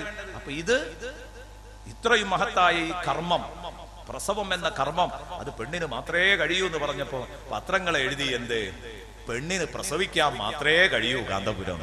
എന്താ മട്ടോ, പിന്നെ കൊത്തി വലിക്കാൻ എളുപ്പമാണല്ലോ. പെണ്ണിന് പ്രസവിക്കാൻ മാത്രമേ കഴിയൂ, തിരിച്ചിങ്ങോട്ടിട്ടു. ഇത് കാന്തപുരത്തിന്റെ പേരിൽ ഇറക്കിയപ്പോ സ്വാഭാവികമായി 4 ഭാഗങ്ങളിൽ നിന്ന് ഒച്ചപ്പാടുണ്ടായി. 1, 2, 3 ദിവസമൊക്കെ ഒച്ചപ്പാടുണ്ടാക്കിയിട്ടും പലരും അതിന്റെ നിജസ്ഥിതി അന്വേഷിച്ചു. കാന്തപുരം എന്താ പറഞ്ഞത് എന്ന് കേട്ടു നോക്കുമ്പോൾ വളരെ നല്ല ഒരു ആശയമാണ്. അപ്പൊ എല്ലാവരും തിരുത്തി പറഞ്ഞു. മാത്രമല്ല, ആദ്യം കല്ലെറിഞ്ഞവർ തന്നെ ചിലർ തിരുത്തി, ചിലർ പറഞ്ഞത് ശരിയാണ് എന്ന് പറഞ്ഞു. മറ്റു ചിലർ 4 ദിവസം ആയിട്ടും അതിനെക്കുറിച്ച് പഠിക്കാൻ തയ്യാറായില്ല. കാന്തപുരം സമൂഹത്തോട് മാപ്പ് പറയണമെന്ന് പറഞ്ഞു. എന്തുമാത്രം ജുഗുപ്സാവ! നിങ്ങളൊന്ന് ആലോചിച്ച് നോക്ക്. ഒന്ന് കേൾക്കാൻ തയ്യാറാവണ്ടേ? എന്താ പറഞ്ഞത്? കേൾക്കാൻ തയ്യാറാവണ്ടേ? അങ്ങനെ കാന്തപുരം പറഞ്ഞത് ശരിയായില്ല എന്ന് പറഞ്ഞവര് 10-90 കൊല്ലായി പാർട്ടി ഉണ്ടാക്കിയിട്ട് ആ പാർട്ടിയുടെ കുഞ്ചിസ്ഥാനങ്ങളിൽ പോലും എത്ര പെണ്ണുങ്ങളുണ്ടെന്ന് പരിശോധിക്കണം. കൊടുക്ക്, സമാസമം കൊടുക്ക്. പാർട്ടി ഉപ്പുവച്ച കലം പോലെയാകും, കൊണ്ടടക്കാൻ കഴിയൂല മുന്നോട്ട്. എന്താ ഇതിങ്ങനെ പറയാൻ കാരണം? ശ്രദ്ധിക്കണം എന്റെ പ്രിയപ്പെട്ട സുഹൃത്തുക്കളെ. ആണും പെണ്ണും തമ്മിൽ മാറ്റമുണ്ട്. അതിന്റെ അർത്ഥം പെണ്ണ് രണ്ടാം നമ്പറാണെന്നല്ല. പെണ്ണിന് ചില സന്ദർഭങ്ങളിൽ പെണ്ണിന് വലിയ മഹത്വമുണ്ട്. നേരത്തെ പറഞ്ഞ വിഷയങ്ങളിലൊക്കെ പെണ്ണിനാ മഹത്വം. നാട് ഭരിക്കുന്നിടത്ത് ആണിനാ മഹത്വം, പള്ളിക്ക് പോകുന്നിടത്ത് ആണിനാ മഹത്വം, ഖുതുബ ഓതുന്നിടത്ത് ആണിനാ മഹത്വം, അല്ലേ? എന്നാൽ ഈ ഉൽപ്പതിഷ്ണുക്കളെങ്കിലും എന്റെ പ്രിയപ്പെട്ട സുഹൃത്തുക്കളെ, ഒരു വെള്ളിയാഴ്ച മൗലവി ഖുതുബയോദിയില്ലേ? ഇനി അനുവദിക്കൂല മഹിളമാർ, ഉൽപ്പതിഷ്ണുക്കളിലെ മഹിളമാർ, ഞാൻ പറയുന്നു, അവരുടെ പള്ളികളിലേക്ക് അവര് ശരിക്കും മാർച്ച് നടത്തണം. ഈ വെള്ളിയാഴ്ച ഞങ്ങളാ ഓതുന്നത്, പറയട്ടെ. ഈ വെള്ളിയാഴ്ച ഞങ്ങളാണ് ഖുതുബയോതുന്നത്. സ്ത്രീ പുരുഷ സമത്വം വേണം, വാദിക്കണം എന്റെ പ്രിയപ്പെട്ട സുഹൃത്തുക്കളെ. എന്തേ മാങ്കുടിപ്പിക്കാത്തത്? എന്തേ ഖുതുബയോദിപ്പിക്കാത്തത്? അതാ ഞാൻ പറഞ്ഞത്. ഓരോന്നിനും പറ്റാവുന്നവരുണ്ട്, അവരെ ആ പണിക്ക് ഏൽപ്പിക്കാവൂ, അല്ലാതെ ഏൽപ്പിച്ചു പോകരുത്. അത് അപകടം ചെയ്യും. അതുകൊണ്ടാണ് സയ്യിദുനാ റസൂലുള്ളാഹി സ്വല്ലല്ലാഹു അലൈഹി വസല്ലം മദീനത്തെ പള്ളിയിൽ നിന്ന് അവിടുന്ന് വിളിച്ചു പറഞ്ഞു, പെണ്ണിനെ ഭരണമേൽപ്പിച്ച ജനത വിജയിക്കുകയില്ല. പെണ്ണിനെ ഭരണമേൽപ്പിച്ച ജനത വിജയിക്കുകയില്ല. സയ്യിദുനാ റസൂലുള്ളാഹി. പാണിനാണിന്റേതായ സ്ഥാനമുണ്ട്, പെണ്ണിന് പെണ്ണിന്റേതായ സ്ഥാനമുണ്ട്. സൂറത്തുൻ നിസാഇന്റെ 32-ാം വചനം. പ്രിയപ്പെട്ട സുഹൃത്തുക്കളെ, നമുക്കിങ്ങനെ വായിക്കാം. വലാ തതമന്നൗ, നിങ്ങൾ ആഗ്രഹിക്കരുത്, നിങ്ങൾ കൊതിച്ചു പോകരുത്. മാ ഫളലല്ലാഹു ബിഹി ബഅദകും അലാ ബഅദ്, നിങ്ങളിൽ ചിലരെക്കാൾ അല്ലാഹു ശ്രേഷ്ഠമാക്കി എന്നത് കാരണമായി ആ മഹത്വത്തെ നിങ്ങൾ കൊതിച്ചു പോകരുത് എന്ന് പറഞ്ഞാൽ, പെണ്ണ് ആണാവാനും കൊതിക്കരുത്, ആണ് പെണ്ണാവാനും കൊതിക്കരുത്. വലാ തതമന്നൗ മാ ഫളലല്ലാഹു ബിഹി ബഅദകും അലാ ബഅദ്. എന്തേ പടച്ചോന് വ്യക്തമായിട്ട് പറഞ്ഞുകൂടായിരുന്നോ? വലാ തതമന്നൗ മാ ഫളലല്ലാഹു ബിഹി അർരിജാല അലൻ നിസാ എന്ന് പറയാൻ പടച്ചോൻ അറിയാത്തതുകൊണ്ടാ ബഅദകും അലാ ബഅദ്, നിങ്ങളിൽ ചിലരെക്കാൾ ആദരിച്ചു. എന്താ അങ്ങനെ പറഞ്ഞതിന്റെ അർത്ഥം? ആണിനെ പെണ്ണിനെക്കാളും ആദരിച്ചിട്ടുണ്ട്, പെണ്ണിനെ ആണിനെക്കാളും ആദരിച്ചിട്ടുണ്ട്. ചില സന്ദർഭങ്ങളിൽ പെണ്ണിനാണ് മഹത്വം, ചില സന്ദർഭങ്ങളിൽ ആണിനാണ് മഹത്വം. അത് രണ്ടും കൂടെ ഉൾപ്പെടുത്തി കൊണ്ടുവരാം. ചിലർക്ക് ചിലരെക്കാൾ ബഹുമതി കൊടുത്തു എന്നതുകൊണ്ട് നിങ്ങൾ പരസ്പരം മറ്റൊരുത്തനാവാൻ കൊതിക്കരുത്. ആണ് പെണ്ണാവാനും കൊതിക്കരുത്, പെണ്ണ് ആണാവാനും കൊതിക്കരുത്. വലാ തതമന്നൗ മാ ഫളലല്ലാഹു ബിഹി ബഅദകും അലാ ബഅദ് ലിർരിജാലി നസീബും മിമ്മക്തസബു വലിന്നിസാഇ നസീബും മിമ്മക്തസബ്ന. കാരണം എന്താ? പടച്ച റബ്ബ് തന്ന ലിംഗം കൊണ്ട് പൊരുത്തപ്പെട്ട് ആണ് ആണിന്റെ പണിയും പെണ്ണ് പെണ്ണിന്റെ പണിയും എടുക്കുകയാണെങ്കിൽ അവരുടെ അധ്വാന ഫലം അവർക്ക് കിട്ടും. ആണുങ്ങളോട് എന്താ പടച്ചോൻ ചെയ്യാൻ പറഞ്ഞ അത് ചെയ്യുകയാണെങ്കിൽ അതിനുള്ളത് നിങ്ങൾക്ക് തരും. പെണ്ണുങ്ങളോട് ചെയ്യാൻ പറഞ്ഞത് ചെയ്താൽ അതിനുള്ളത് നിങ്ങൾക്കും തരും. ആണുങ്ങളോട് എടുക്കാൻ പറഞ്ഞ പണി പെണ്ണെടുക്കാൻ വന്നാൽ കുട്ടിച്ചോറാവും. പെണ്ണിന്റെ പണി ആണെടുക്കാൻ വന്നാലും സന്തുലിതാവസ്ഥ തകരും. എന്താ? നിങ്ങൾ ഓരോരുത്തരും ഏൽപ്പിച്ച പണി ചെയ്യട്ടെ, എങ്കിൽ സുന്ദരമായിട്ട് നിങ്ങൾക്ക് പടച്ചോൻ വാഗ്ദത്തം ചെയ്തത് പടച്ചോൻ തരും. ലിർരിജാലി നസീബും മിമ്മക്തസബു വലിന്നിസാഇ നസീബും മിമ്മക്തസബ്ന വസ്അലുല്ലാഹ മിൻ ഫളലി. നിങ്ങൾ അല്ലാഹുവിനോട് അവന്റെ കാരുണ്യം ചോദിക്കുക. ഏത് ലിംഗാണോ പടച്ചോൻ തന്നത് അത് പൊരുത്തപ്പെട്ടുകൊണ്ട് അവന്റെ കാരുണ്യം നിങ്ങൾ ചോദിക്കുക. ഇവിടെ ഒരു സംഗതി ഒരു ചെറിയ കാര്യം പറയേണ്ടത്. പെണ്ണ് ആണാവാൻ കൊതിക്കോ? കൊതിക്കാം. പക്ഷെ ആണ് പെണ്ണാവാൻ കൊതിക്കോ? ഖുർആൻ പറയുന്നത് രണ്ടും ചെയ്യരുത് എന്നാണ്. രണ്ടും ചെയ്യരുത് എന്നാണ്. പെണ്ണാണാവാൻ കൊതിക്കുന്ന സ്ഥലം ഉണ്ട്. അതിന്റെ ഭാഗമാണ് ഏത്? ഈ ഒച്ചപ്പാടുണ്ടാക്കിക്കൊണ്ടിരിക്കുന്ന ചില പെണ്ണുങ്ങൾ, ഞാൻ പേര് പറയുന്നില്ല. അവർ കാണാകാനുള്ള പൂതി കൊണ്ടാണ്. പെണ്ണാകാൻ അവർക്ക് പൊരുത്തല്ല, സന്തോഷമല്ല. പടച്ചോൻ തന്ന ലിംഗം അതൊരിക്കലും പൊരുത്തപ്പെടാൻ പറ്റാത്തത് കൊണ്ട് തന്നെ ആണാവണം. ആണിനോടൊപ്പം തോളോട് തോള് ചേർന്ന് ആണ് ചെയ്യുന്നതൊക്കെ ചെയ്യണം എന്നുള്ളൊരു വാശി. ആണിന് പെണ്ണാകാൻ പൂതി ഉണ്ടാകുമോ? പെണ്ണിനാണാവാൻ പൂതി പലപ്പോഴും നമ്മൾ കാണുന്നതാണ്. എന്നാൽ അത് രണ്ടും ഉണ്ടാകും. രണ്ടും ഉണ്ടാവും. പെണ്ണിനാണാവാൻ, ഞാൻ പെട്ടെന്ന് സാധാരണ ഒരു ഉദാഹരണത്തിൽ നിന്ന് പറയാണ്. പെണ്ണിന് ആണാവാൻ തോന്നുന്ന ഒരു പൂതി, ഉദാഹരണം പ്രസവ നോവ് അനുഭവിക്കുന്ന പെണ്ണ്. പ്രസവ നോവ് അനുഭവിക്കുന്ന ഒരു പെണ്ണ്, ആ പെണ്ണ് ചിലപ്പോ ചിന്തിച്ചു, പഠിച്ചോനെ, ഞാൻ ആ ചങ്ങായി ആണെങ്കിലും ആ ആമ്പറന്നവനാണെങ്കിൽ എനിക്ക് ഈ വണ്ടി വലിയൊന്നും ഇല്ലേനല്ലോ, എന്തൊരു സുഖമായിരുന്നു, എനിക്കിതൊന്നും അറിയേണ്ടില്ലായിരുന്നല്ലോ എന്ന് അവള് വിചാരിക്കും. ഏത്? പ്രസവ വേദന സഹിക്കുന്ന സമയത്ത്.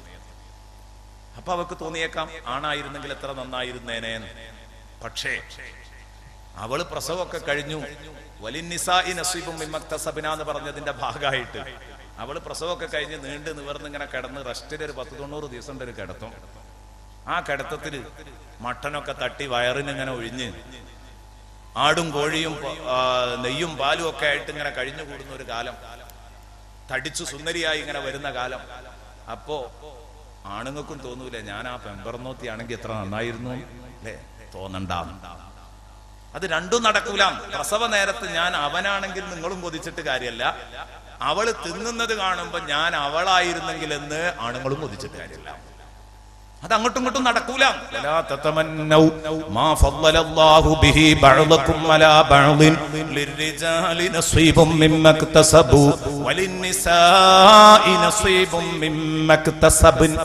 വിശുദ്ധ ഖുർആൻ അങ്ങനെയാണ് പഠിപ്പിച്ചത്. അതുകൊണ്ട് ഒരാണും പെണ്ണാകാൻ നോക്കണ്ട. ആണ് പെണ്ണായിട്ട് പെണ്ണാകൂല, പെണ്ണാണായിട്ടും ആകൂല. അത് രണ്ടും ആകൂല. പിന്നെ ആണും പെണ്ണും അല്ലാത്ത സാധനേ ആവുള്ളൂ. അതാണും പെണ്ണും അല്ലാത്ത സാധനേ ആവുള്ളൂ ആവാൻ ശ്രമിച്ചാൽ. അതാണ് പല പഞ്ചായത്ത് ഭരണങ്ങളുടെയും പരാജയങ്ങൾ വിളിച്ചറിയിക്കുന്നത്, എന്റെ പ്രിയപ്പെട്ട സഹോദരങ്ങളെ.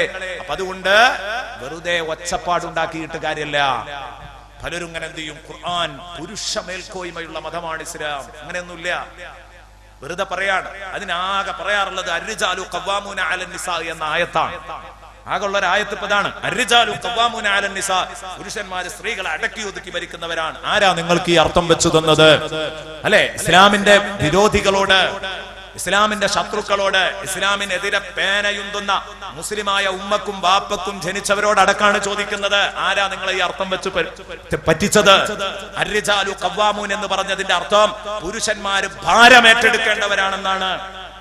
പുരുഷന്മാര് ഭാരമേറ്റെടുക്കേണ്ടവരാണ്, കാര്യങ്ങൾ നോക്കി പോരേണ്ടവരാണ്. അലന്നിസാ, സ്ത്രീകളുടെ മേല് കൈകാര്യം നടത്തേണ്ടവരാണ്, അവരുടെ ഭാരങ്ങൾ ഏറ്റെടുത്ത് പ്രവർത്തിക്കേണ്ടവരാണ്. ഉത്തരവാദിത്തമുണ്ട് ആണുങ്ങൾക്ക് എന്ന് പറഞ്ഞാൽ ഒരു പെണ്ണ് പട്ടിണി കിടക്കാൻ പാടില്ല, ഉത്തരവാദിത്തം ആണിന്റെ തലയില. മക്കള് പട്ടിണി കിടക്കാൻ പാടില്ല, ഉത്തരവാദിത്തം ആണിന്റെ തലയില. പെണ്ണ് അല്ല ഇറങ്ങി വേലക്ക് പോകേണ്ടത്, ജോലിക്ക് പോകേണ്ടത്. എന്റെ പ്രിയപ്പെട്ട സഹോദരങ്ങൾ മനസ്സിലാക്കണം. അതുപോലെ തന്നെ ഈ പെണ്ണിന്റെയും മക്കളുടെയും സുരക്ഷ ഉറപ്പാക്കേണ്ട ഉത്തരവാദിത്തം പുരുഷന്റെ തലയില. നേരെ മറിച്ച് ഭർത്താവിന് സുരക്ഷ ഉറപ്പാക്കേണ്ട ഉത്തരവാദിത്തം സ്ത്രീയുടെ തലയിൽ ഇങ്ങോട്ട് അല്ലാഹു ഏൽപ്പിച്ചിട്ടില്ല. അർരിജാലു ഖവ്വാമൂന അലൻ നിസാ, അർരിജാലു ഖവ്വാമൂന അലൻ നിസാ.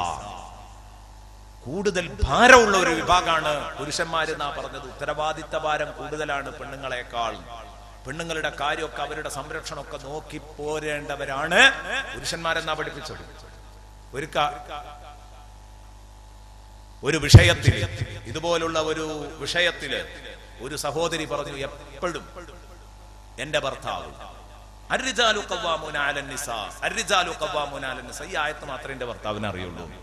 ഇതിങ്ങനെ ഓതുകയാണ് എപ്പോഴും. കാരണം ആണുങ്ങൾ പറഞ്ഞു കേട്ടോളണം എന്നുള്ളതിന് മുമ്പ് ഈ ആയത്ത് ഓതും, അർരിജാലു ഖവ്വാമൂന അലൻ നിസാ. ഇതിനെതിരായിട്ട് ഓതാൻ പറ്റിയ ഒരു ആയത്തുണ്ടോന്നാ അപ്പൊ ചോദിക്കുന്നത്. കാരണം പെണ്ണുങ്ങളെ പക്ഷത്തുനിന്ന് ഓതാൻ പറ്റിയ ഒരു ആയത്ത്, പെണ്ണുങ്ങളെ പക്ഷത്തുനിന്ന് ഓതാൻ പറ്റിയ ഒരു ആയത്ത് ഇത് കേട്ട് കേട്ട് മടുത്തിട്ടുണ്ട്. ഒന്നും പറയാനും വയ്യല്ലോ, ഖുർആനല്ലേ. അതുകൊണ്ട് ഒന്നും പറയാൻ വയ്യ. ഇതിനെതിരെ ഓതാൻ ഉണ്ട്. ഉണ്ട്. എന്താണ്? ഖുർആൻ പറയുന്നു, ലഹുന്ന മിസ്ലു മാ അലൈഹിന്ന. വിശുദ്ധ ഖുർആൻ പറഞ്ഞത് എത്ര ഭംഗിയുള്ള വാക്കാണ്. പുരുഷന്മാരോട് പറയുകയാണ്, വലഹുന്ന മിസ്ലു മാ അലൈഹിന്ന. നിങ്ങളുടെ സഹോദരി, നിങ്ങളുടെ പെണ്ണുങ്ങൾക്ക് ബാധ്യതകൾ ഉള്ളതുപോലെ അവകാശങ്ങളും ഉണ്ട്. അതാ അതിന്റെ അർത്ഥം. വലഹുന്ന മിസ്ലു മാ അലൈഹിന്ന. വലഹുന്ന അവർക്ക് കിട്ടാനുണ്ട്, മിസ്ലു മാ അലൈഹിന്ന കൊടുക്കാനുള്ളതുപോലെ എന്ന് പറഞ്ഞാൽ ബാധ്യതകൾ മാത്രമുള്ള ഒരു വിഭാഗമാണ് പെണ്ണുങ്ങൾ എന്ന് കരുതണ്ട. ബാധ്യത ഉള്ളതുപോലെ അവകാശങ്ങളും കിട്ടാനുള്ളവരാണ് പെണ്ണ്. അവകാശവും കിട്ടാനുള്ളവളാണ് പെണ്ണ്. വലഹുന്ന മിസ്ലു മാ അലൈഹിന്ന. വിശുദ്ധ ഖുർആൻ പഠിപ്പിച്ചു. അപ്പൊ പെണ്ണ് എന്ന് പറഞ്ഞാൽ ബാധ്യത മാത്രമുള്ള പെണ്ണ് ആളല്ല, ബാധ്യതയോടൊപ്പം അവകാശങ്ങളും കൂടെ ഉള്ള ആളാണ് പെണ്ണ്. ആ അവകാശങ്ങളൊക്കെ പെണ്ണിന് കിട്ടിയിരിക്കണം. എന്റെ പ്രിയപ്പെട്ട സഹോദരങ്ങളെ, ഞാൻ പറഞ്ഞു വന്നത് നിങ്ങൾ ശ്രദ്ധിക്കണം. പെണ്ണുങ്ങള് അടിച്ചമർത്തപ്പെടുന്നു. പെണ്ണുങ്ങൾക്ക് ഇസ്ലാമിൽ ഒരു നിലയും വിലയുമില്ല എന്നാരും മനസ്സിലാക്കരുത്. പെണ്ണിന് പരിശുദ്ധ ഇസ്ലാമിൽ നല്ല അംഗീകാരം കൊടുത്ത മതമാണ് പരിശുദ്ധ ഇസ്ലാം. ഇത് മനസ്സിലാക്കിയാൽ ഇവിടെയുള്ള ഈ ഒച്ചപ്പാടുകളൊക്കെ അവസാനിക്കും. മാത്രമല്ല, ഇത്രയും സുന്ദരമായ വശങ്ങളാണ് ബഹുമാനപ്പെട്ട ഉസ്താദ് അവർകൾ പറഞ്ഞിട്ടുള്ളതും. ഇത് മൂടി വെച്ചുകൊണ്ട് ഇതാണ് പറഞ്ഞത് എന്ന് അറിഞ്ഞിട്ടും ചിലര് പുകമറ സൃഷ്ടിക്കാൻ ശ്രമിക്കുകയാണ്. അപ്പോ ഇത് ഒരിക്കലും നമ്മുടെ ഭാഗത്തു നിന്നുണ്ടാവരുത് എന്നെന്റെ പ്രിയപ്പെട്ട സുഹൃത്തുക്കളോട് ഉണർത്തിക്കൊണ്ട് നമ്മൾ ഇതിന്റെ സത്യാവസ്ഥ തിരിച്ചറിയണം. പെണ്ണിന് അവളുടെ സേഫ്റ്റി ഉറപ്പിക്കാൻ വേണ്ടി പരിശുദ്ധ ഇസ്ലാം ചില കാര്യങ്ങൾ പറഞ്ഞു എന്നേ ഉള്ളൂ. ഞാൻ പറഞ്ഞു വന്നത്, ബഹുമാനപ്പെട്ട ബീബി ഫാത്തിമ റളിയല്ലാഹു അൻഹ സയ്യിദുനാ റസൂലുള്ളാഹി സ്വല്ലല്ലാഹു അലൈഹി വസല്ലമ തങ്ങളുടെ ഇടയിൽ ഒരു ആൺതരിയില്ലാതെ, ഇടയിൽ മുമ്പിലുണ്ട്, ഇടയിൽ ഒരു ആൺതരിയില്ലാതെ തുടരെ റസൂലുള്ളാഹിക്ക് വേണ്ടി പ്രസവിക്കപ്പെട്ട 4 പെൺമക്കളിൽ 4ാമത്തവളാണ് ആ മഹദി ബീവി ഫാത്തിമ. ചരിത്രത്തിൽ ഇടം നേടിയത് സയ്യിദുനാ റസൂലുള്ളാഹി കഴിഞ്ഞാൽ പിന്നെ ലോകത്തൊരാളും നേടാത്ത ഇടമാണ് നേടിയത്. റസൂലുള്ളാഹിക്ക് നുബുവത്ത് കിട്ടുന്നതിന്റെ 5 വർഷം മുമ്പാണ് ബീവി ഫാത്തിമ ജനിക്കുന്നത്. അപ്പൊ റസൂലുള്ളാഹിന്റെ 35ാമത്തെ വയസ്സിൽ, റസൂലുള്ളാഹിന്റെ 35ാമത്തെ വയസ്സിലാണ് ബീവി ഫാത്തിമ റളിയല്ലാഹു അൻഹ ജനിക്കുന്നത്. റസൂലുള്ളാഹി സ്വല്ലല്ലാഹു അലൈഹി വസല്ലം തങ്ങളുടെ 35ാമത്തെ വയസ്സിൽ ഫാത്തിമ ബീവി ജനിച്ചു. അവിടെ നിന്ന് അങ്ങോട്ടുള്ള കാര്യങ്ങൾ നമുക്ക് ഇൻഷാ അല്ലാഹ് പിന്നീട് സംസാരിക്കാം.